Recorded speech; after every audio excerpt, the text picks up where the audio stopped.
Ancient Chinese Account of the Grand Canyon, or Course of the Colorado, copyrighted, Brooklyn, 1913, by Alexander M. Allen. 10 Suns in the Sky. The ancient Chinese records tell of a place of 10 suns, where 10 suns rose and shone together. See Appendix, Note 1. 7 suns were also seen shining together in the sky. And at night, if indeed we can call it night, as many as 7 moons. What a haunt for lovers and poets! 5 suns were also beheld, see Note 2. What liars those Chinese writers are! Very good, but why not denounce all our own Arctic navigators as a pack of liars? They all tell about more suns than one. A picture of 5, see Figure 1, is furnished by a most eminent explorer, Note 3. The dictionaries and encyclopedias of our careful publishers call the appearance of 2 or more suns, or moons, a parhelion. The number of the multiplied luminaries never exceeds 10, Note 4. There actually is a place of 10 suns. 10 suns, say the ancients. 10 suns, say the moderns. America shaped like a tree. The ancient Mexicans likened North America to a tree, a stupendous mulberry tree, planted in the land known to us today as South America. And 5. The Chinese geographers or mythologists teach that at a distance of 30,000 li, 10,000 miles, to the east there is a land 10,000 li, over 3,000 miles in width. Now the land referred to must be North America, for 10,000 miles east from southern China brings us to California, and we further find that North America, now reached, is 10,000 li, or over 3,000 miles in width, measuring from the Pacific to the Atlantic. The Chinese accounts further call our eastern realm of Fusang, or helpful mulberry, land. A mulberry land 3,000 miles wide, is there, say the Chinese. The mulberry land 3,000 miles wide, is here, say the Mexicans. Like the Mexicans, the Chinese sages declare that there is an enormous tree, the Fu, or helpful, Sang tree, in the eastern mulberry land 3,000 miles wide.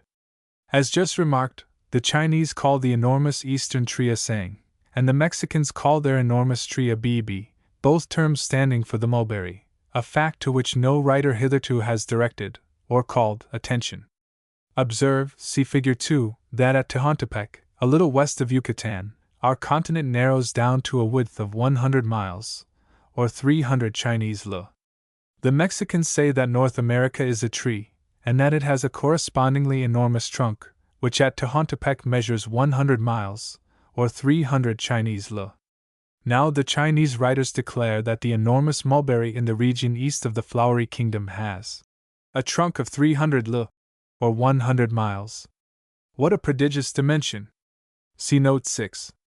A mulberry tree, with a trunk of 300 li, is there, say the Chinese. A mulberry tree, with a trunk of 300 li, is here, say the Mexicans. Such a stupendous tree ought to have enormous branches to match the trunk, and we are not surprised when informed that our monarch of the forest goes up, up, up even to the place of the 10 suns, in the Arctic zone. The one true sun is, of course, high above the mountain ranges, or branches, of our continental mulberry.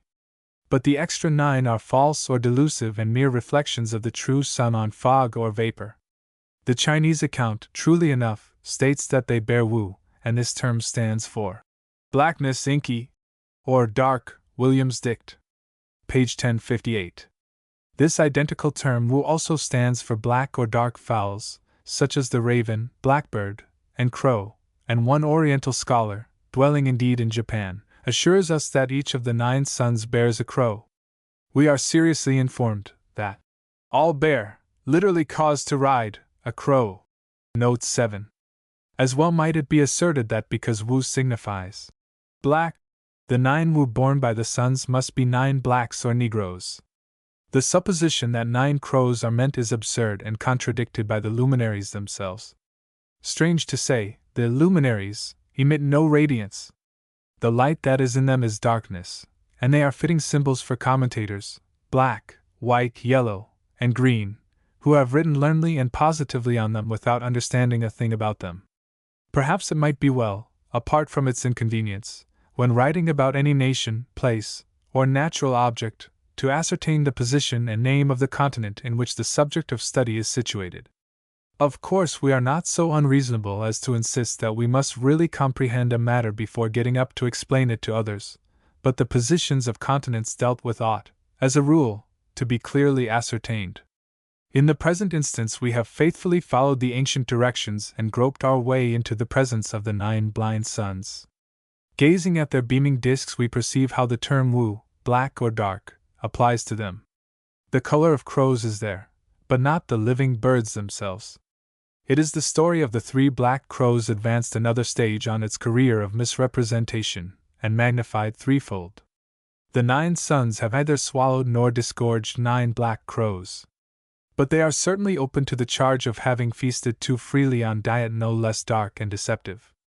They're the color of crows, say the ancients. They bear 9 crows, say the moderns. The truth is that the false suns furnish neither heat nor light, and really consist of dark, wu vapor. The 9 are mere reflections of the low declined, true sun on, surrounding, frozen haze or mist, in extremely cold weather. When this icy fog merely seems, of course, to touch and surround the true sun, the illusions known as false suns are apt to appear. They obey some optical code of laws or signals understood best perhaps by themselves, and will sometimes disappear in a moment like a flock of timid sun-birds, or wild geese. See Note 8. Their design apparently is to cheer and escort their illustrious sire in his otherwise lonesome trip through a frozen, desolate zone. Some Chinese accounts call them children of the sun, etc., etc. There is a reference to this frozen mist in Verne's For Country, reading as follows: "It is not a mist or fog," he said to his companions, "it is frostrime, a dense vapor which remains in a state of complete congelation." But whether a fog or a frozen mist, this phenomenon was none the less to be regretted, for it rose 100 feet at least above the level of the sea, and it was so opaque that the colonists could not see each other when only 2 or 3 paces apart. Danvers' translation, page 288. It should be remarked that the frozen haze which breeds the false suns is found only at the bottom of, or below, the mountain ranges or branches of our North American mulberry tree. The false suns speedily disappear from the view of the observer who climbs up out of the thick stratum of frozen fog or mist and ascends the nearest branch. Such observations are completely in accord with the ancient Chinese declaration that 9 of the suns are to be seen below, here, or at the bottom of the branches, and 1 above the branches. The suns, see Note 9, are not said to be in the branches. 9 are below, here, and 1 above, Shang, a remark as true today as it ever was. The Morea, about 50 miles long, in Greece, was so named because it was supposed to resemble the leaf of a morris or mulberry. And similarly, North America was considered by Mexican and Chinese mythologists to exhibit some resemblance to a mulberry, the helpful mulberry, or fusang. The one comparison is just as fanciful or reasonable as the other. Nor can it be denied that North America presents some likeness to a tree, towering aloft like the tree of the prophet Daniel, which was seen from the ends of the earth. Here Columbia lights up her tree and welcomes the neighbors with a smile. The Chinese note concerning the extra suns and moons, which frequently flit about and disappear, like so many sunbirds, connects them with the branches of the fu, or fusang, tree of amazing proportions, which flourishes in the region east of the Eastern Sea. The Fusang land, 10,000 li, or 3,000 miles wide, is said to be 30,000 li, 10,000 miles, to the east of China, and this indeed is the distance from Canton to California. A lesser distance, 20,000 li, or 7,000 miles, lies between northern China and the American mulberry land due east. It is in America that we are directed to search for the surplus assemblage of suns. And do we not find both them and Fusang? See Note 10. In what respect is the Chinese account inaccurate thus far? We are informed that in the water is a large tree having 9 suns, etc. The trunk of this prodigious tree, which is more or less immersed in the Eastern Sea, furnishes the surprising dimension of 300 li, and rising above a valley of hot springs, readily found in Nicaragua, the tree proceeds upward and rears aloft its exalted branches in the Place of the 10 Suns. The vast mountain system, with its tree-like trunk and branches, on which the many suns and moons are seen to alight or gambol, is called the Sun and Moon Shan, Shan signifying mountain or range. In both the Chinese text and the translation, see Note 11. It is identical with our continental stony mulberry and constitutes the form of North America. Unfortunately, our esteemed translator was utterly in the dark concerning the sense of the curious statements regarding the manifold suns and moons, and even suggested that an explanation should be sought for in connection with the Philippine Islands. But the tree, or range of the sun and moon, is plainly in North America. And here are the flocks of suns roosting among the branches. Notice of our Grand Canyon. According to the translation, a great canyon is to be seen in the Great Eastern Waste, beyond the Eastern Sea, and this great canyon is placed in connection with the Sun and Moon Shan, which possesses the mulberry's branches and exhibit of suns already glanced at, Note 12. We read that a stream flows through this canyon, producing a charming gulf. We are further informed that the water accumulates and so forms a gulf. A river flowing through the Great Canyon swells or widens out, displays a broadening expanse of water and becomes a gulf. Charming gulf. Is not this the beautiful Gulf of California, which is a widening out or enlargement of a notable stream, the Colorado? Decidedly, this mighty and famous river, whose water accumulates and so forms a gulf, flows through a canyon. Moreover, this canyon is truly a great canyon. It is the greatest and grandest on the planet. It is also found in the Great Waste to the east of the Eastern Sea, which washes the coast of China. It is the Grand Canyon of the Colorado. The translation informs us, Note 13, that this stream which flows into, or becomes a gulf has a delightful spring. The canyon has a beautiful mountain, from which there flows a delightful spring, producing a charming gulf. The water accumulates, and so forms a gulf. Such is the translation, but no Chinese term for spring appears in the text. The original states that it is a kinshui which runs through the canyon, and this identical compound is translated, Sweet River, by our author on page 163 of his large and comprehensive work. Can indeed signifies sweet, sweetness, delightsome, pleasant, happy, refreshing, and shui stands for water or river. See Williams' Dict. Pages 310, 781. It is therefore evident that a kinshui should be remarkable for the sweetness of its water and should start from a delightful spring of sweet water in order to be pure and deserve its reputation. As a geographical fact, the Colorado flows out of the very fount which, curiously enough, gives birth to the sweet water. This stream becomes the Platte or Nebraska River, which joins the Missouri. And from the fount of the sweet water, exactly on the mountain divide, a head stream of the Colorado bubbles out, enlarging into the affluent known as the Green. The stream traverses the Grand Canyon and connects with the Gulf. Note 14. It should have a spring of kinshui or sweet water, and we find that it comes sparkling down the mountains from a sweet water spring. The sweet water stream, after traversing a canyon, even a great canyon, should connect with, or enlarge into, a gulf, described as charming. Can the Gulf of California be regarded as charming? One explorer expresses himself as charmed and delighted with the scenery of the Gulf. A sample passage in his report reads as follows: The island and mountain peaks, whose outlines, as seen from the Gulf, had been somewhat dimmed by a light haze, appeared surprisingly near and distinct in the limpid medium through which they were now viewed. The whole panorama became invested with new attractions, and it would be hard to say whether the dazzling radiance of the day or the sparkling clearness of the night was the more beautiful and brilliant. Note 15. Truly a charming and beautiful gulf is here.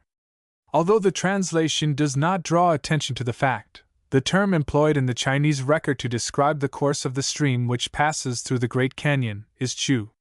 Now this word is employed to designate water which is shooting over a ledge. Williams' Dict. Page 89, and its use is entirely appropriate in a description of the course of the water in the channel of the Colorado. The bed of the stream is exceedingly irregular and consists indeed of a succession of ledges, producing a series of rapids, falls, or cataracts. Were the water to disappear, the exposed bed of the Colorado, with its ascending series of steps, might be likened indeed with truth to a stairway for giants or gods. The falls caused by ledges, are exceedingly numerous. One navigator's log contains many such entries as the following. Still more rapids and falls today. In one, the Anadine, a boat, is caught in a whirlpool and set spinning about N16. One subdivision of the Grand Canyon is known as Cataract Canyon, and this section, in its 41 miles, has 75 rapids and cataracts, and 57 of these are crowded into 19 miles, with falls, in places, of 16 to 20 feet. N17. All accounts concur in representing the stream as remarkable for the fury and number of its falls. To ascend the Colorado is a sheer impossibility, and even to descend the stream is an enterprise rarely indeed attempted or achieved. Only rafts or lifeboats, backed by pluck and luck, stand a chance of getting through, in pieces. The mariners all wear life belts, and are just as often in the water as they are out of it. Evidently a river of ledges is here. Surely the term chew, or water shooting over ledges, applies with peculiar force to the career of this wildest of rivers, the Colorado. The Colorado, bottomless? Knowing quite well as we do, that our mighty river possesses a very substantial bottom composed of step-like ledges of rock, we learn with surprise that it is said to flow through a section described as bottomless. Is not such a statement or assertion absurd? But what did the ancient writer mean? What could he have meant? The translation states that, according to a poem, the Sangshanwu, in the east there is a stream flowing in a bottomless ravine. It is supposed to be this canyon, the Great Canyon of the region beyond the Eastern Sea. The Chinese term rendered canyon is ho, which stands also for a bed of a torrent, a deep gully or wadi, a valley. See Williams' Dict, page 453. Of course, a ta or great ho ought to be a great canyon, or a remarkable deep gorge or valley containing the bed of a torrent. We have already been informed that a chew, or river of ledges and falls, is in the Tahoe, or mighty gorge beyond the Eastern Sea. We also perceive that the title Tahoe applies properly to the mountain-hemmed course of our Colorado, which connects with Middle Park and runs to the Gulf. Somewhere in this immense and peerless Tahoe, somewhere among the majestic mountains, somewhere along the bed of the Colorado, either inside or outside of Middle Park, the investigator should find a section which is bottomless. The ancient account locates it there. Nor are we to look for it in any Philippine island. We are restricted to the bed or banks of the Colorado, which we have identified as the chew or plunging river that rushes downward to the Gulf. Our leaping stream flows into and out of Grand Lake, within Middle Park. Now this lake, or enlargement of the bed of the Grand Colorado, has a beach, and far out into the body of the water a sandy bottom, and, in the center, covering an area of nearly a mile square, the lake to all appearance is bottomless. We are further informed that explorations of the edges of this great submarine cavern give the most positive evidences that it was once the crater of a great volcano. Note 18. The lake to all appearance is bottomless. The deepest soundings that could ever be made have failed to reach bottom. Hence it is concluded that it has no bottom. Turn these two words, no bottom, into Chinese and we get wu ti, the very terms employed in the Chinese account. No bottom, say the ancients. No bottom, say the moderns. The old account puts the unfathomable abyss in a ku, valley or ravine, and it is within a valley, the valley of Middle Park, that we actually find it. Moreover, this bottomless valley is supposed, or reported, to belong to the Tahoe, a title which would cover both valley and canyon. Indeed, Middle Park, with its enormous mountain walls, connects directly with the system of the Grand Canyon. Moreover, the one stream flows through both. And here it may be remarked that the chew, or river of ledges and falls, is not terminate or swallowed up by the bottomless abyss in Ku, or valley of Middle Park. It flows on through the Tahoe and ultimately enlarges into a gulf, the Gulf of California. The rocky floor of the Ku, or valley of Middle Park, evidently constitutes a support or bottom for an impetuous and important river of ledges or rapids, and yet, at the same time, is reported to be bottomless. This seems contradictory. But reaching the precise locality referred to in the old account, modern scientists simply echoed the declaration of the ancients, that this valley or ku, traversed by a leaping, furious Chu, is unfathomable. Bottomless, say the ancients. Bottomless, say the moderns. It thus appears that a statement seemingly calculated at first sight to drown the ancient claim in a flood of derision turns out on examination to be overwhelmingly powerful evidence in support of the validity of the old record. In no respect or degree is the ancient testimony contradicted or falsified by modern evidence. Take for instance the old assertion that the Shan or mountain range of the Great Canyon is beautiful. Nothing seems more natural than to conclude that such a laudatory term is grossly out of place and that the mountain range, with its canyon and furious Chu, is a frightful, gloomy, dangerous, horrible, repulsive, bleak, and ugly mass of shattered and tottering heights. And indeed, there is much truth in this view of the situation. Nevertheless, modern visitors unite in declaring that beauty is a marked feature of the rocky heights that possess or direct the Colorado, and this is in agreement with the ancient account. One traveler says, "The roar of its waters was heard unceasingly, but its walls and cliffs, its peaks and crags, its amphitheaters and alcoves, tell a story of beauty and sublimity." Note 19. Another visitor, who was treated most disrespectfully by our Chu, has eyes only for its beauty. "The canyon grows more and more picturesque and beautiful the farther we proceed. On many of the long stretches where the river can be seen for several miles, the picture is one of charming beauty. As the clouds rose, we were treated to scenes rare and beautiful in the extreme." N 20. Again, "Cataract and narrow canyons are wonderful, Glen Canyon is beautiful, Marble Canyon is mighty, but it is left for the Grand Canyon, where the river has cut its way down through the sandstones, the marbles, and the granites of the Kaibab Mountains, to form those beautiful and awe-inspiring pictures that are seen from the bottom of the Black Granite Gorge, where above us rise great wondrous mountains of bright red sandstone capped with cathedral domes and spires of white, with pinnacles, and turrets, and towers, in such intricate forms and flaming colors that words fail to convey any idea of their beauty and sublimity." The translation informs us that the mighty gorge is the canyon of Kiang, Shang, or Almighty God. And a modern visitor declares that here omnipotence stands revealed, and that here is a glorious creation of God. N 21.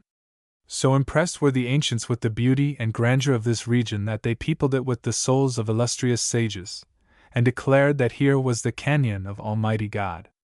And those who enter it today come reeling back from its portals, declaring that no mortal can describe its glories, and that it is the Grand Canyon of Almighty God.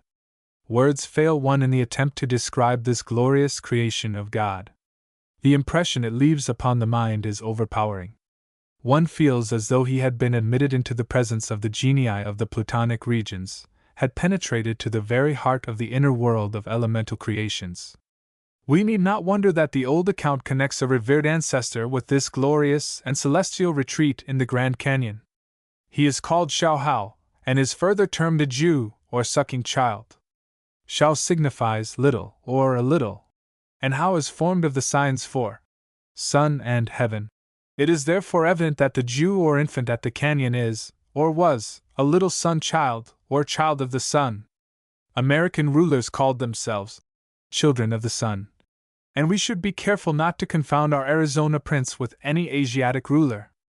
The Hao or Xiao Hao of supposed Chinese origin is represented by some different symbols. See Williams' Dict.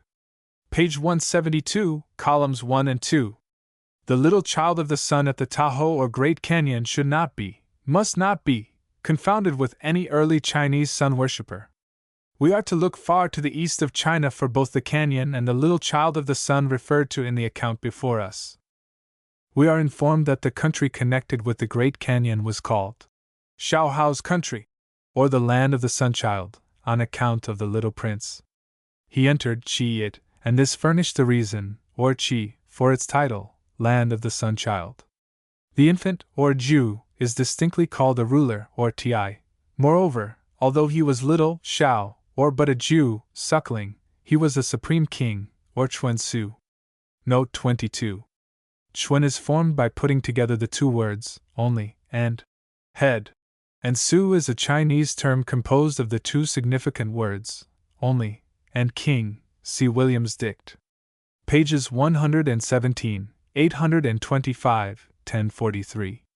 Evidently the baby ruler, or Ju Ti, was regarded by his people, in this region remarkable for its mountains, as the only or supreme head, the Chuen Su, as Chinese historians might forcibly phrase it, of the people ruled. Because the infant was king and even the supreme king, it seems reasonable to suppose that his father was dead, and his mother alive, at the time when he was carried into the Great Canyon and duly suckled there. We need not just here attempt to unravel his history. Enough to show that our Grand Canyon is positively and clearly referred to in Chinese literature. We may, however, note the fact that the royal infant, see translation, belonged to the Qin Tian or Golden Heaven family, and this title must be considered when the history of our Arizona prince comes to be investigated. It should further be remarked that the respected translator has erred slightly in his supposition that the Chuen Su, or supreme head, was Xiao Hao's descendant. The Chinese terms in the original are Xiao Hao, not Hao's, Ju, baby, Ti, ruler, Chuen Su, head king. It was the little son-child ruler and supreme king who was at the canyon. Particular attention should be paid to the fact that, although regarded as a supreme ruler, the prince is represented as being but a suckling, or Ju, when in the neighborhood of the Great Canyon. Now, the translation states that this baby or supreme lord, of whom no further description is given, left there his lute and lyre. It says that his lute and lyre are in this canyon. Music in the Grand Canyon? It is absurd to imagine for a moment that a sucking infant could own, or could be really supposed to own, a lute. The Chinese text does not say that the musical instrument is his. And yet, curiously enough, it does declare that the baby prince left or abandoned a lute or lyre in the canyon. Why should such a matter be mentioned? Supposing that a fiddle was left behind, or a drum or a rattle, why should the trivial fact be gravely recorded? If a lute was left in the mighty chasm, its remains might be there still. But how could an infant be said to leave or abandon a lute? Would he not try, so well as our memory serves, to first get it into his mouth? Would not his chubby hands, quite stout enough for destructive arts, tear the strings apart and feed the music to the nearest cat? Would it be a lute at all when ultimately relinquished? And if the babe derived pleasure from ill-treated and squalling strings, why should he leave the lute behind? As well say that the suckling abandoned there a fishing rod. Would not a milk bottle be a much readier fount of ecstasy than either a lute or a flute? Why, either one nor the other could be heard within the canyon. A Chinese commentator, however, relieves us from the necessity of seeking for a literal lute between the resounding jaws of the mighty chasm. Note 23. He says it is erroneous, NGO, to suppose that the baby emperor, Ju Ti, grasped, ping, or left behind, chi, or abandoned in the place of midnight darkness, huan, any lutes or lyres, kin seh, in hyperbolical language, woo-woo, which is never true when taken literally. A clear limpid river, shu, would be the lute, kin. But how could a clear stream serve as a lute? The running water might produce limpid notes. Thus Moore, in his Ode on Harmony, uses the following words. Listen, when the night wind dies down the still current, like a harp it sighs, a liquid chord in every wave that flows. Listen, when the night wind dies, a liquid chord in every wave that flows. Here is a current of water likened to the string of a harp, and the playing of winds compared to music. Mrs. Sigourney calls Niagara trump, and we accept the assertion, although literally it is quite untrue. But if the Chinese account placed a trump in the Ontario Chasm, there would be considerable difficulty in finding it. Fortunately, in the case immediately before us, it is a Chinese author who tells us that we are to seek for limpid streams rather than for literal lutes or lyres. The mention of the latter would probably imply that the sounds of some stream or streams in the Great Canyon are of a remarkably soft and musical character. Streams may produce delightful tones. Thus one observer, at Yellowstone, tells of the mysterious music of the distant falls, like the tremulous vibration of a mighty but remote harp string. Note 24. If falling water under certain peculiar acoustic circumstances can produce notes like those struck off from harp strings, the tones can also be compared to those of lutes or lyres, for all are stringed instruments. The very volume which places lutes and lyres in the Great Canyon also tells of a forest elsewhere, which is a forest of lutes and lyres. Note 25. Of course, sounds merely resembling those of the stringed instruments are here referred to. A forest is composed of trees rather than musical instruments, but it may produce musical tones like those of lutes and lyres. And similarly, the notes arising from the Grand Canyon may be of a lute-like character. This is the teaching of the ancients. We have found the bottomless stream, and it is certain that visitors should return with accounts of melody arising from the canyon. Future explorers should listen for musical notes. They will certainly not be disappointed. One visitor says, "The waters waltz their way through the canyon, making their own rippling, rushing, roaring music." We further read of innumerable cascades adding their wild music to the roar of the river. What are these innumerable cascades but the strings of the lute which was heard ages ago by enraptured ears and which has kept on resounding ever since? The concert in the canyon drowns even the basic roar of the river. The music is there. We sit on some overhanging rocks and enjoy the scene for a time, listening to the music of falling waters away up the canyons. N. 26. It appears that the acoustic properties of the Grand Canyon are calculated to produce most notable effects. Great hollow domes are seen in the eastern side of the rock. Our words are repeated with startling clearness, but in a soft, mellow tone that transforms them into magical music. Elsewhere, an immense grotto was doubtless made for an academy of music by its storm-born architect, so we name it Music Temple. N. 27. Lutes and lyres are there, say the ancients. A temple of music is there, say the moderns. It will be noticed that the Chinese annotator calls the Great Canyon the Tahoe, a place of hewn, midnight darkness, and declares that it is erroneous to suppose that the lute played down there, where it could not possibly be heard, was an instrument held by a human hand, the hand of a suckling. Now, although the Great Gorge is wonderfully beautiful, it must be conceded that its basic part, within which human beings might dwell, is decidedly dark. Here, it is necessary to lie down upon one's back in order to see the sky, as I once heard General Crook express it. Into much of this deep gorge no ray of sunshine ever falls, and it well deserves the name of the Dark Canyon. N. 28. Often in midday, stars are seen shining overhead, and it may well be called a place of midnight darkness, hewn. In the following passage, a modern visitor notices the dark and frowning walls of the chasm, but still enlarges on their beauty. One would think that after traveling through 600 miles of those canyons, one would be satisfied with beauty and grandeur, but in this fact lies the charm. Of the 600 miles, no 2 miles are alike. The picture is ever changing from grandeur to beauty, from beauty to sublimity, from the dark and frowning greatness of its granite walls to the dazzling colors of its upper cliffs. And I stood in the last few miles of the Grand Canyon spellbound in wonder and admiration, as firmly as I was fixed in the first few miles in surprise and astonishment. Note 29. Nature has done her best to adorn the walls of the mighty gorge. We are told of thousands of rivulets that dropped farther and farther down, till the whole of the bright scarlet wall seemed hung with a tapestry of silver threads, the border fringed with white fleecy clouds which hung to the tops of the walls, and through which the points of the upper cliffs shone as scarlet tassels. Nor was Dame Nature completely satisfied with her tapestry and fringe of tassels. Other embroidery was displayed. As the sun broke through some side gorge, the canyon was spanned from side to side, as the clouds shifted their position, with rainbow after rainbow, vying to outdo in brilliancy of color the walls of the canyon themselves. The ancient account declares that in the region beyond the eastern sea, a bottomless river traverses a great canyon. And this stream, remarkable for its ledges, or rapids and falls, rushes onward and downward, and grows or enlarges into a gulf. And the canyon, the river, and the gulf are all reported to be or beautiful.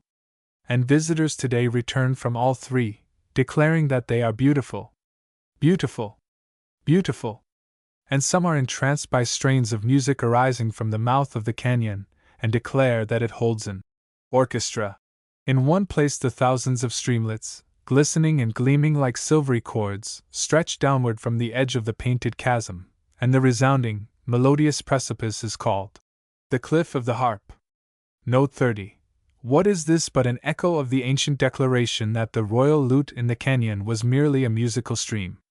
Similar ideas have occurred to poets. Coleridge, in his Ancient Mariner, tells of a noise like of a hidden brook in the leafy month of June, which to the sleeping woods all night singeth a quiet tune. In the leafy month of June, singeth a quiet tune. And Moore has heard the notes of harp strings sounding forth from melodious streams. What wonder, then, that ancient poets, and the translation states that the particular work which makes mention of the bottomless coup, or valley, is a poem, should have likened a collection of falling streams or cascades to the chords of a tuneful lute, and then, to distinguish it from others less excellent, have applied to the stringed instrument the name of their prince. Americans today gravely talk of visiting or seeing St. Luke's Head in California, and we possess a mere natural formation which is supposed to resemble a nose and is religiously called St. Anthony's nose.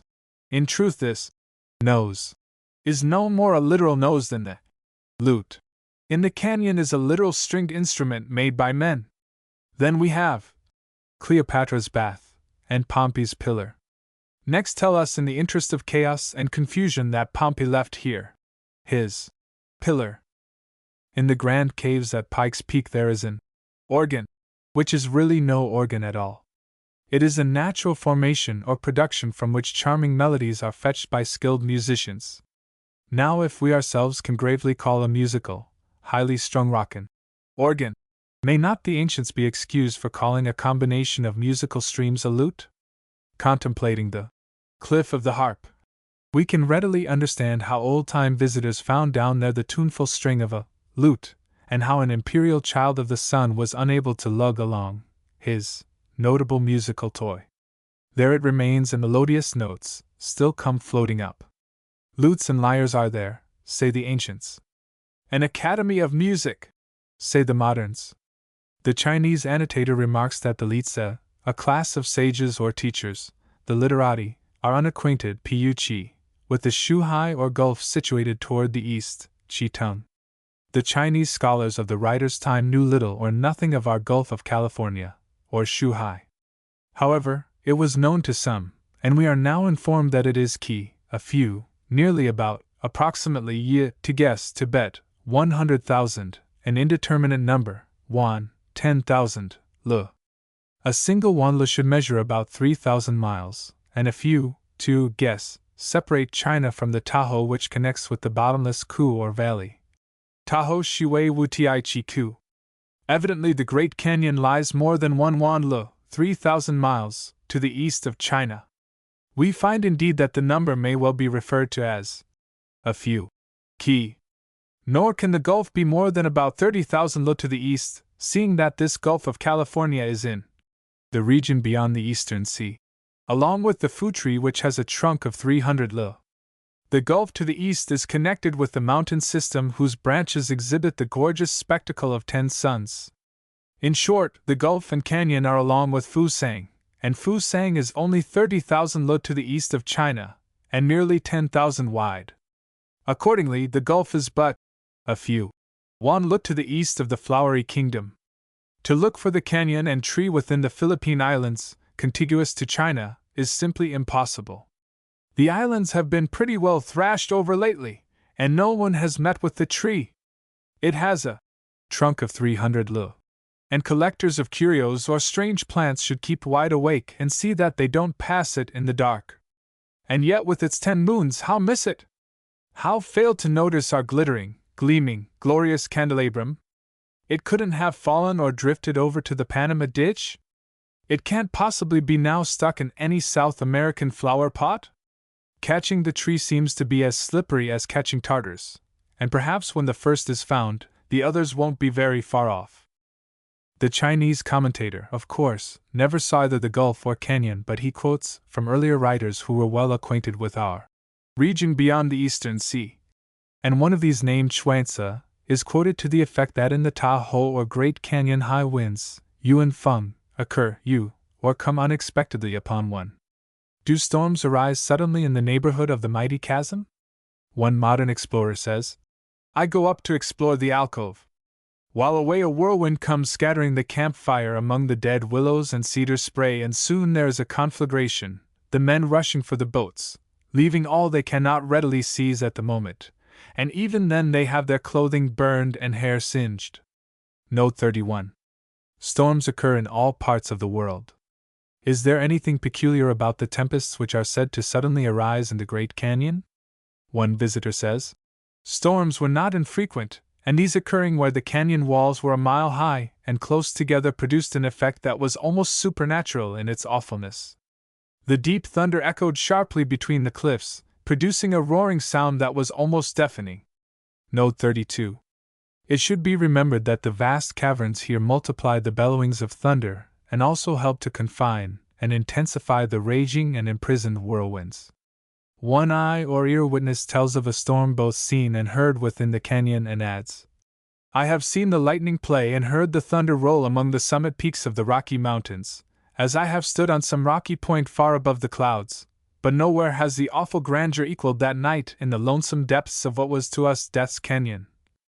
Again all was shut in by darkness thicker than that of Egypt. The stillness was only broken by the roar of the river as it rushed along beneath me. Suddenly, as if the mighty cliffs were rolling down against each other, there was peal after peal of thunder striking against the marble cliffs below, and mingling with their echoes, bounding from cliff to cliff. Thunder with echo, echo with thunder, crossed and recrossed from wall to wall of the canyon, etc. Note 33. Surely sudden and dreadful storms rage here. The loudest in North America, says an expert. Observe that the visitor just quoted notices the roar of the river in connection with the fury of the tempest. Now, the ancient visitor does the same. After directing attention to the sudden high winds, he says that a decidedly curious sight or spectacle, Kingshan, is the King, a large main stream which receives tributaries, spreading abroad, Fu, the noise of flowing water, Tsung, in the Tahoe or Great Canyon. The noise of the great river or King is thus noticed by the ancient visitor, who also declares that the Tahoe or Great Canyon constitutes a decidedly fine or curious sight.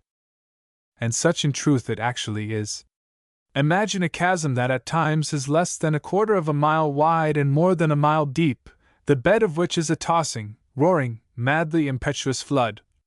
What an imposing spectacle! What a sublime vision of mightiness! And 34. A great sight, say the ancients. A wonder of the world, say the moderns. The roar of the river has never ceased since the ancient scribe, or his informant, passed that way. A modern visitor says, the threatening roar of the water is loud and constant. Again, the roar of its waters was heard unceasingly from the hour we entered it until the time we landed here. No quiet in all that time. And 35. One navigator tells of a boar, in connection with the resounding stream. In the stillness of the night, the roaring of the huge mass could be heard reverberating among the windings of the river. This singular phenomenon of the boar, as it is called, is met with but at few places in the world. In the course of 4 or 5 hours the river falls about 30 feet. And 36. Another explorer pauses at one spot in his amphibious career to note that high water mark can be seen 50, 60, or 100 feet above its present stage. And when a storm bursts over the canyon, a side gulch is dangerous, for a sudden flood may come and the inpouring waters will raise the river, so as to hide the rocks before your eyes. And 37. Another navigator, who never was without a lifebelt, which he found of vital use when riding his too often overturned ark, tells with amazement of the waves, torrents, and cataracts of this wildest of rivers. A ceaseless basic roar is there, deadened at times by floods of music, yet nevertheless eternally there. The sea connected with the Great Canyon is elsewhere called a Pu-hai, the latter term signifying sea. A Pu-hai is said to be a gulf, and we find a gulf, the Gulf of California, at the mouth of the Colorado. It should, however, be observed that the term pu by itself stands for an arm of the sea. A pu hai is a gulf which forms an arm of the sea. The gulf or sea should be shaped like an arm of the ocean. See Williams' Dict. Page 718. Now, a glance at the map shows that in a very peculiar sense the Gulf of California is a high or sea, which meets the requirements of being shaped like an arm. It is a sea and a gulf and at the same time, an arm of the ocean. Truly it is a pu hai. A great many gulfs are quite unlike arms, being too broad to admit of such a comparison. But our Gulf of California is comparatively narrow and is truly an arm of the sea. And notice how the water of the river, our Colorado, accumulates and so forms a gulf. Such are the words of the existing translation, and they apply completely to the American situation. Here we find the water of the Colorado accumulating or widening out until it becomes a great body of water, a gulf. Indeed, this development or process of expansion is so gradual that it is impossible for navigators to tell where the river ends or the gulf begins. In the Chinese comment immediately before us, however, the high or sea to the canyon's river mouth is called a shu. Now this term signifies to rinse the mouth, to scour, to wash out a thing, to purify. Williams, page 757. The word shu is written by combining the characters for water and to suck in. It is evident that our Gulf of California is an arm of the sea, and no less a shu. A mouth it undoubtedly has, and this mouth is being ceaselessly washed, scoured, and purified. Even a dentist would be satisfied. The immense stream rushes out, and tides from the Pacific rush in. Moreover, the Colorado sucks in the tidal wave known as the bore.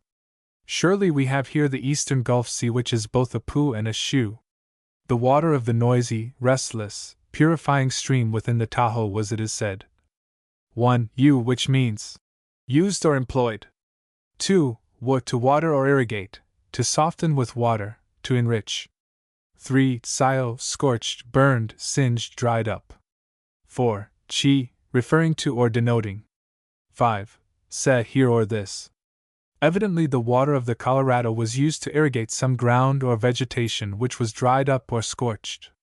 Such a remark implies a high temperature, during the period of growth, between the walls of the chasm, and also leads us to look for some soil, some scorched or dried up soil, sadly in need of irrigation, between the jaws of the canyon. Is there parched or desert soil on the banks of the Colorado? Here is the answer. The region through which the chafing waters of the Colorado run is forbidding in the extreme, a vast Sahara of waste and inutility, a desert too dreary for either vegetable or animal life, a land that is haunted with windstorm, on which ride the furies of desolation. The earth is parched to sterility. It is like the moon, a parched district save for the single stream which, instead of supplying sustenance, is eating its vitals. Note 38. Another traveler visited Fort Yuma, on the Colorado, and says, the ride to the fort was through a flat and desolate-looking country. It was a dreary 8 hours' ride. Other remarks are made concerning the barrenness of the surrounding region and the intense heat of its summer climate. Note 39. In some spots, however, water produces magical effects. In the Mojave Valley, for instance, the annual overflow of the river enables the Mojaves to raise with little labor an abundant supply of provisions for the year. During one season, a few years since, the Colorado did not overflow its banks. There were consequently no crops, and great numbers of the Mojaves perished from starvation. Note 40. Curiously enough, although rain fell furiously within the canyon, it was observed by a traveler that such rainstorms were invariably confined to the immediate vicinity of the canyon, the territory lying 2 or 3 miles east or west continuing parched with hardly a cloud above it. And the explorer wonders how some ancient inhabitants, whose buildings are now in ruins, managed to exist, situated as they were in a desolate country, where there was great scarcity of both vegetable and animal life. The ancient Chinese account connects a baby king, a supreme ruler, with the Great Canyon and now states that water was used within the gorge to irrigate the soil, which is represented as being dried up or scorched. Is the canyon remarkable for its heat? Surely it ought to be cool down there? One visitor says. That canyon was the sultriest place I have ever struck, and my experience includes some of the hottest sections this side of the equator. The oppressive heat in the chasm was felt at a point 50 times as deep as the Great Chasm at Niagara. Note 41. But despite the terrible heat, despite the discomfort of the situation, I was compelled to wonder and admire, for the Tahoe should constitute a magnificent sight, but it is also said to contain some scorched or dried up soil. Is such to be seen? An explorer reached the Colorado at a point where it is 266 yards wide, and adds that the soil bore nothing but dry weeds and bushes, and the whole scene presented the most perfect picture of desolation I have ever beheld, as if some sirocco had passed over the land, withering and scorching everything. Note 42. Withered and scorched, say the ancients. Withered and scorched, say the moderns. In one favored spot, to the limit of vision, the tortuous course of the river, the Colorado, could be traced through a belt of alluvial land varying from 1 to 6 miles in width, and garnished with inviting meadows, with broad groves of willow and mesquite and promising fields of grain. The visitor remarks that the valley appears most attractive in the spring, at this season of the year, before the burning heat has withered the freshness and beauty of the early vegetation. Note 43. We are informed that the valley south of the bend of the Colorado near the Needles, there is in the spring a most brilliant array of flowers, but after the ephemeral influence of the few spring showers has passed, the annual plants are soon burned up by the sun's heat, and perfect sterility prevails throughout the remainder of the season. Note 44. It is sufficiently apparent that the soil, when properly watered, can produce abundant vegetation and sufficient nourishment for, of course, limited numbers of human beings. Deprived of water, the soil is unable to sustain desirable plants, and presents a sterile aspect. Surveying its present condition or appearance of barrenness, a modern visitor wonders how the ancient inhabitants contrived to exist, or find food, within the withered, unfruitful chasm. But one of the ancients, Mr. Chuang-tse, writing about this very Tahoe or Great Chasm, says that they used water to irrigate the otherwise scorched or dried up soil. Then, if such a somewhat belated answer is true, the question arises, where are the proofs? A chief of the Ethnological Bureau very properly furnishes the answer. Standing in the abyss of the Tahoe, on the bank of the roaring river, he beholds some ancient buildings and perceives how their vanished occupants formerly contrived to subsist. He says, "We can see where the ancient people who lived here, a race more highly civilized than the present, had made a garden, and used a great spring, or feeder of the Colorado, that comes out of the rocks for irrigation," etc. N. 45. We irrigated the soil, say the ancients. They irrigated the soil, say the moderns. Next comes the statement of some trusted early sage or scholar who was certainly acquainted with our Tahoe, containing the ruin and irrigated soil just noticed. It is an observer or scribe named Tutsan, who says, 10. See, to paint, to draw, to sketch. 11. Ye, to spread abroad, to diffuse. 12. Town, a gorge, ravine, canyon, a cave, a grotto. 13. Hew, a hole in the earth or side of a hill, they are used for dwellings. A den, a grotto, a cavern. Something called sea is here said to be spread abroad, or diffused over rocky walls or caves. Williams, page 796, says that sea, or sie as it is also spelled, stands for a sketch or design, and adds that it means to draw, to compose, to write. Morrison, in his dictionary, says that sea signifies to paint, etc. Of course, there is no use looking for anything so absurd as pictured or painted rocky walls or caves, and we accordingly feel disappointed when the ancient text seems to notice such. The pictures or paint should be spread abroad freely or lavishly in the vicinity of caverns, and we know positively that no paint or pigment of human composition can be seen on the canyon walls. No artificial pictures are there, and we are compelled to admit that the ancient account here stands falsified. We have, however, found the caves. Music Temple, for instance, measures 200 feet from floor to roof, and is a vast chamber carved out of the rock. There are caverns in all directions. And the noisy, roaring river is certainly there as well. One explorer says, "Imagine a chasm that at times is less than a quarter of a mile wide and more than a mile deep, the bed of which is a tossing, roaring, madly impetuous flood, winding its way in a sinuous course along walls that are painted with all the pigments known to nature. What an imposing spectacle!" N. 46. Of course, we must object that the walls are really not walls and that the paint, so lavishly spread upon them, is not paint at all. The ancient assertion is delusive, but equally so is the modern. Just compare them. The Virgin River enters the Colorado, and at the place of junction are the resplendently painted temples and towers of the Virgin. Here the slopes, the serpentine ledges, and the bosses of projecting rock, interlarded with scanty soil, display all the colors of the rainbow, and in the distance may be likened to the painter's palette. The bolder tints are of maroon, purple, chocolate, magenta, and lavender, with broad bands of white laid in horizontal belts. N. 47. Is this so-called paint lavishly spread abroad? Certainly, one section of the mighty and wondrous gorge is known as the Painted Canyon. Of course, the chasm is not really painted by artists or human agents, and we need not look for painted cliffs anywhere. Nevertheless, modern observers echo the language of the ancients, and we are told today of the painting of the rocks, and of deep, painted alcoves, and painted grottos. N. 48.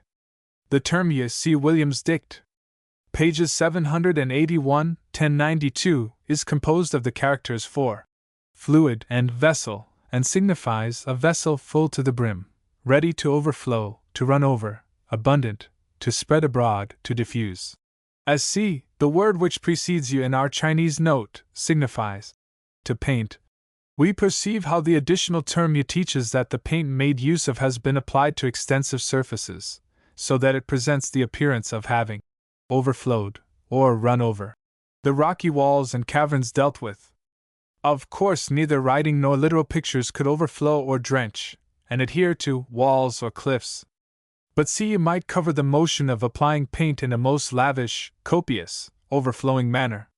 Here are cliffs so rich with party coloring as to justify the most extravagant language in describing them. It looks as though the gnomes on the job, in the canyon, just emptied their paint pots down dizzy cliffs and then went back for more. And such extravagance is in harmony with the symbols which stand for painting and vessels and spreading abroad or overflowing. Mineral paints were freely used and sometimes apparently with considerable care and skill. Thus we read of a red sandstone cliff, unbroken by cracks or crevices or ledges, exhibiting extensive flat surfaces beautifully stained by iron, till one could imagine all manner of tapestry effects. Here are painted imitations of tapestry. It should further be remembered that there are actual picture writings spread abroad on extensive painted or stained surfaces. The author just quoted beheld ancient dwellings which exhibited considerable skill on the part of the builders, the corners being plumb and square. And just here, there were also numerous picture writings. Note 49. An amazed visitor exclaims, "Grand, glorious, sublime, are the pictorial cliffs of vermilion hue." Pictorial answers to C, the 10th character in our list. Pictured and painted, say the ancients. Pictured and painted, say the moderns. We have seen that our Gulf of California has been called a Puhai, or arm of the sea. Professor Hoyth, the celebrated student of Chinese, in his work on Chinese history, page 49, footnote, says that a Puhai is an estuary. Webster says that an estuary is an arm of the sea, a firth, a narrow passage, or the mouth of a river or lake, where the tide meets the current, or flows and ebbs. Plainly, our Gulf of California is a Puhai or estuary. It may further be remarked that Pu is written in Chinese by putting together two characters, one standing for water, and the other signifying suddenly, hastily, flurried, disconcerted, as when caught doing wrong, to change color, confused. Williams dict. Page 718. It is superfluous to say that our gulf or estuary is a very confused or flurried body of water. It is truly a Puhai. Moreover, it changes color, as though caught doing wrong.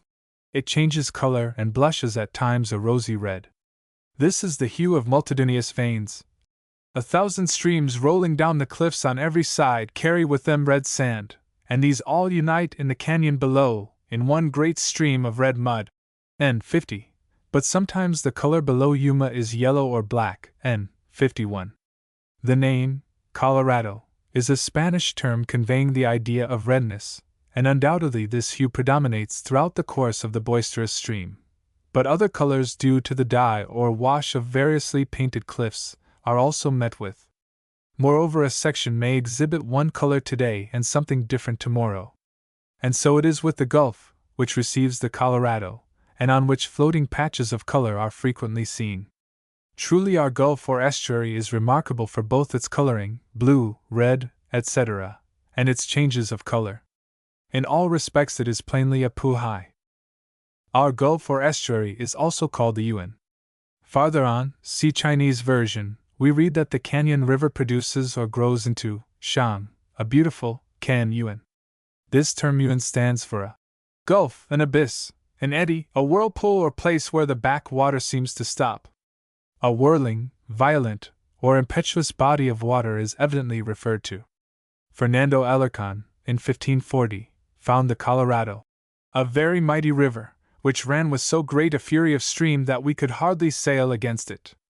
One voyager tells how his ark, the Emma, was caught in a whirlpool and set spinning about. Here is a Yuan.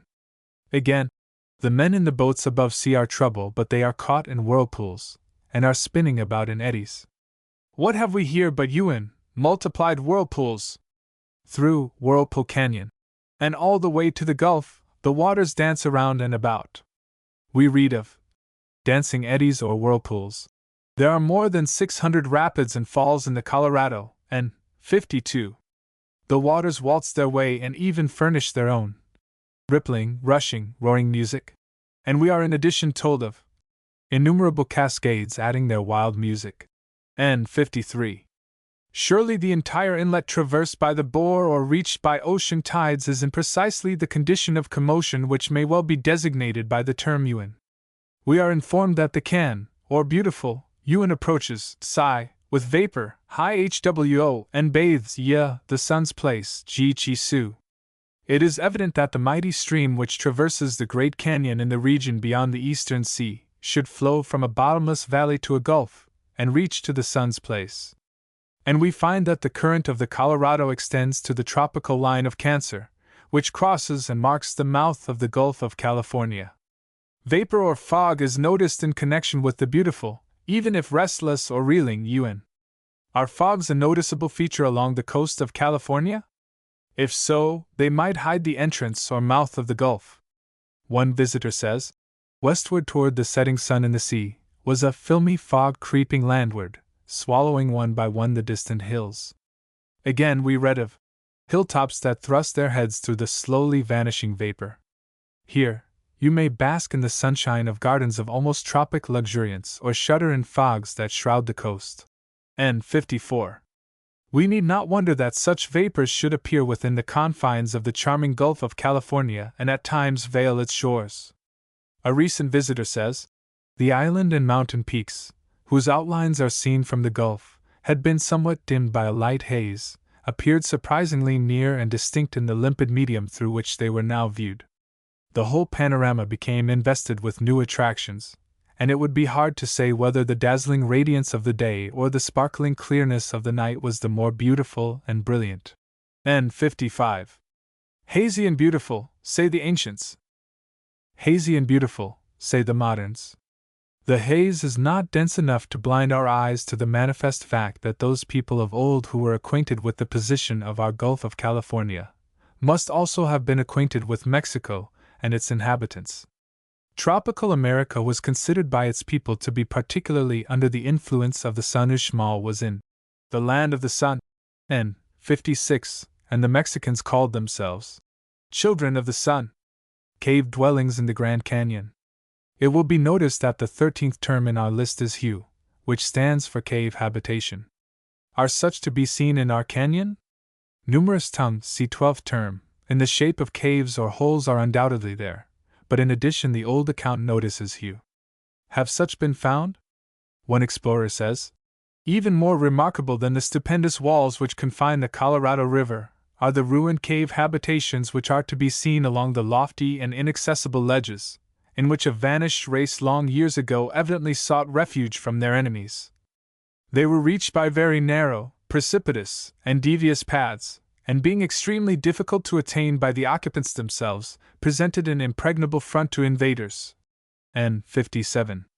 Explorers descending into the Tahoe come forth today with accounts of gardens and irrigating streams, pictured cliffs, and cave dwellings, in complete agreement with the ancient record.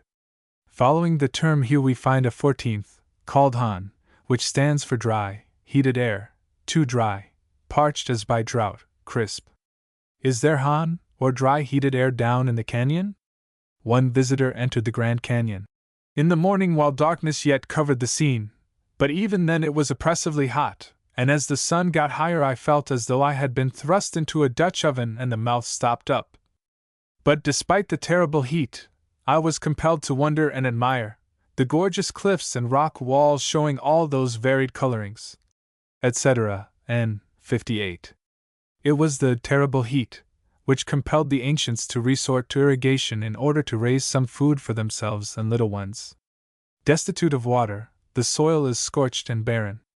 It is said that there are about 700 square miles of arable land between the mouth of the Gila and the 35th parallel of N.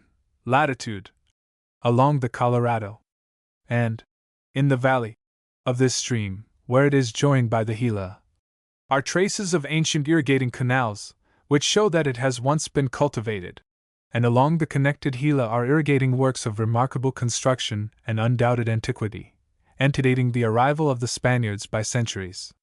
Where the soil is actually irrigated or cultivated, the response of nature is most gratifying and encouraging. We learn with regard to the Colorado Valley that portions are cultivated by the numerous tribes of Indians who live along its banks, affording them an abundance of wheat, maize, beans, melons, squashes, etc. N. 59.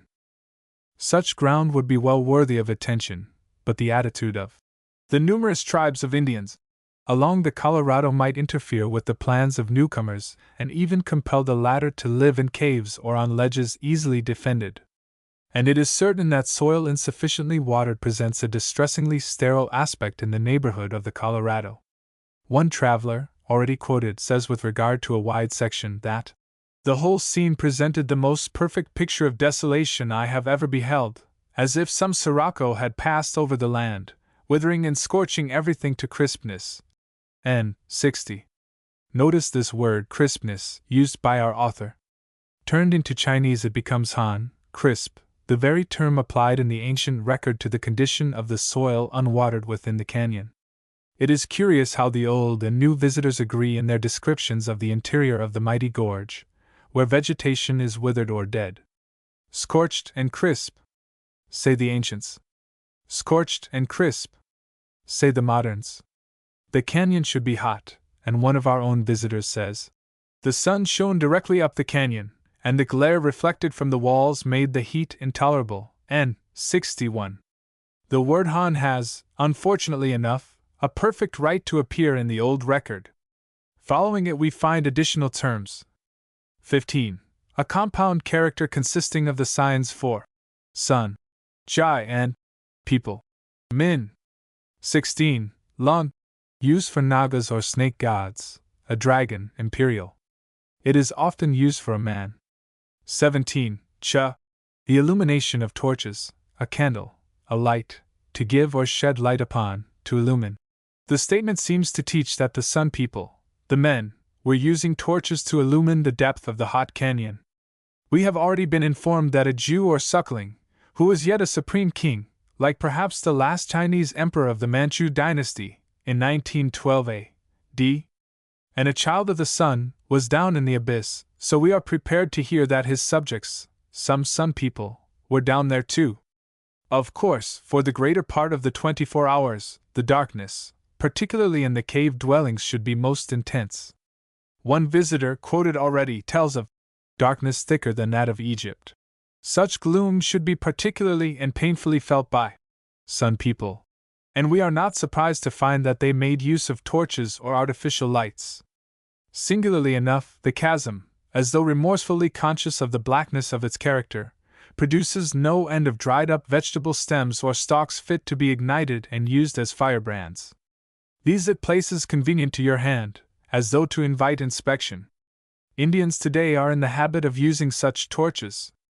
We are informed that the custom still prevails among them of carrying a firebrand, which was noticed by Spanish explorers in the 16th century, and induced those discoverers to give to the river the name of Rio del Tizon. N. 62.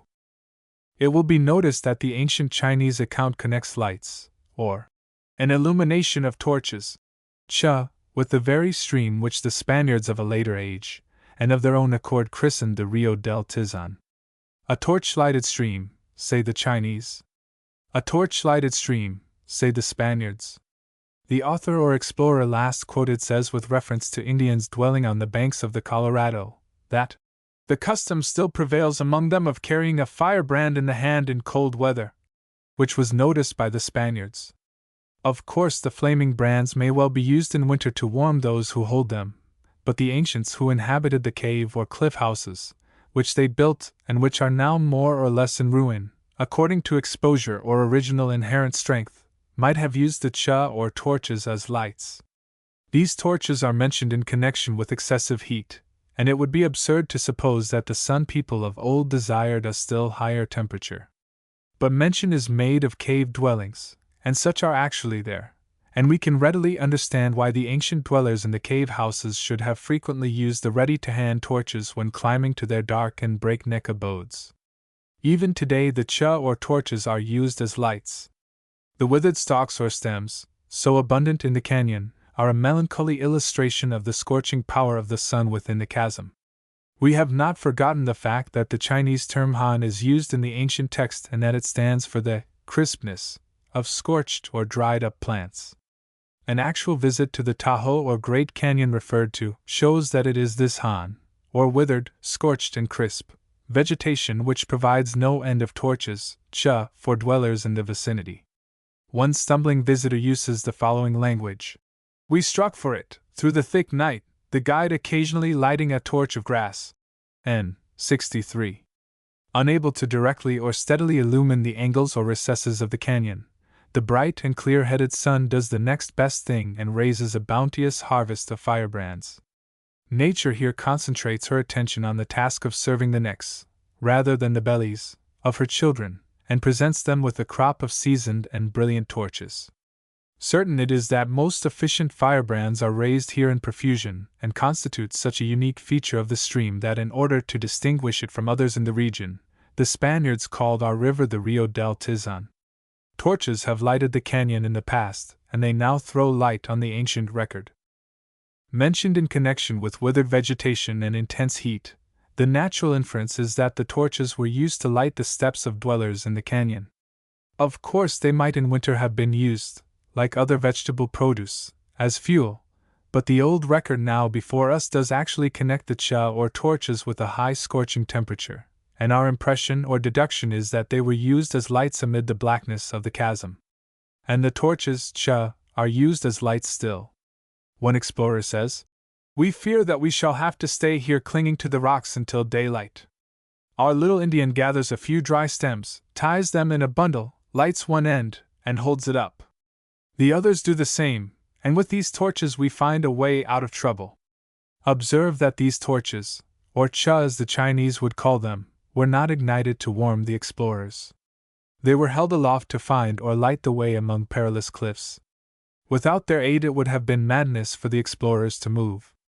Practically they were as men born blind, but the Indian guide, with knowledge derived from the depths of antiquity, obtains the necessary torches and light at his elbow.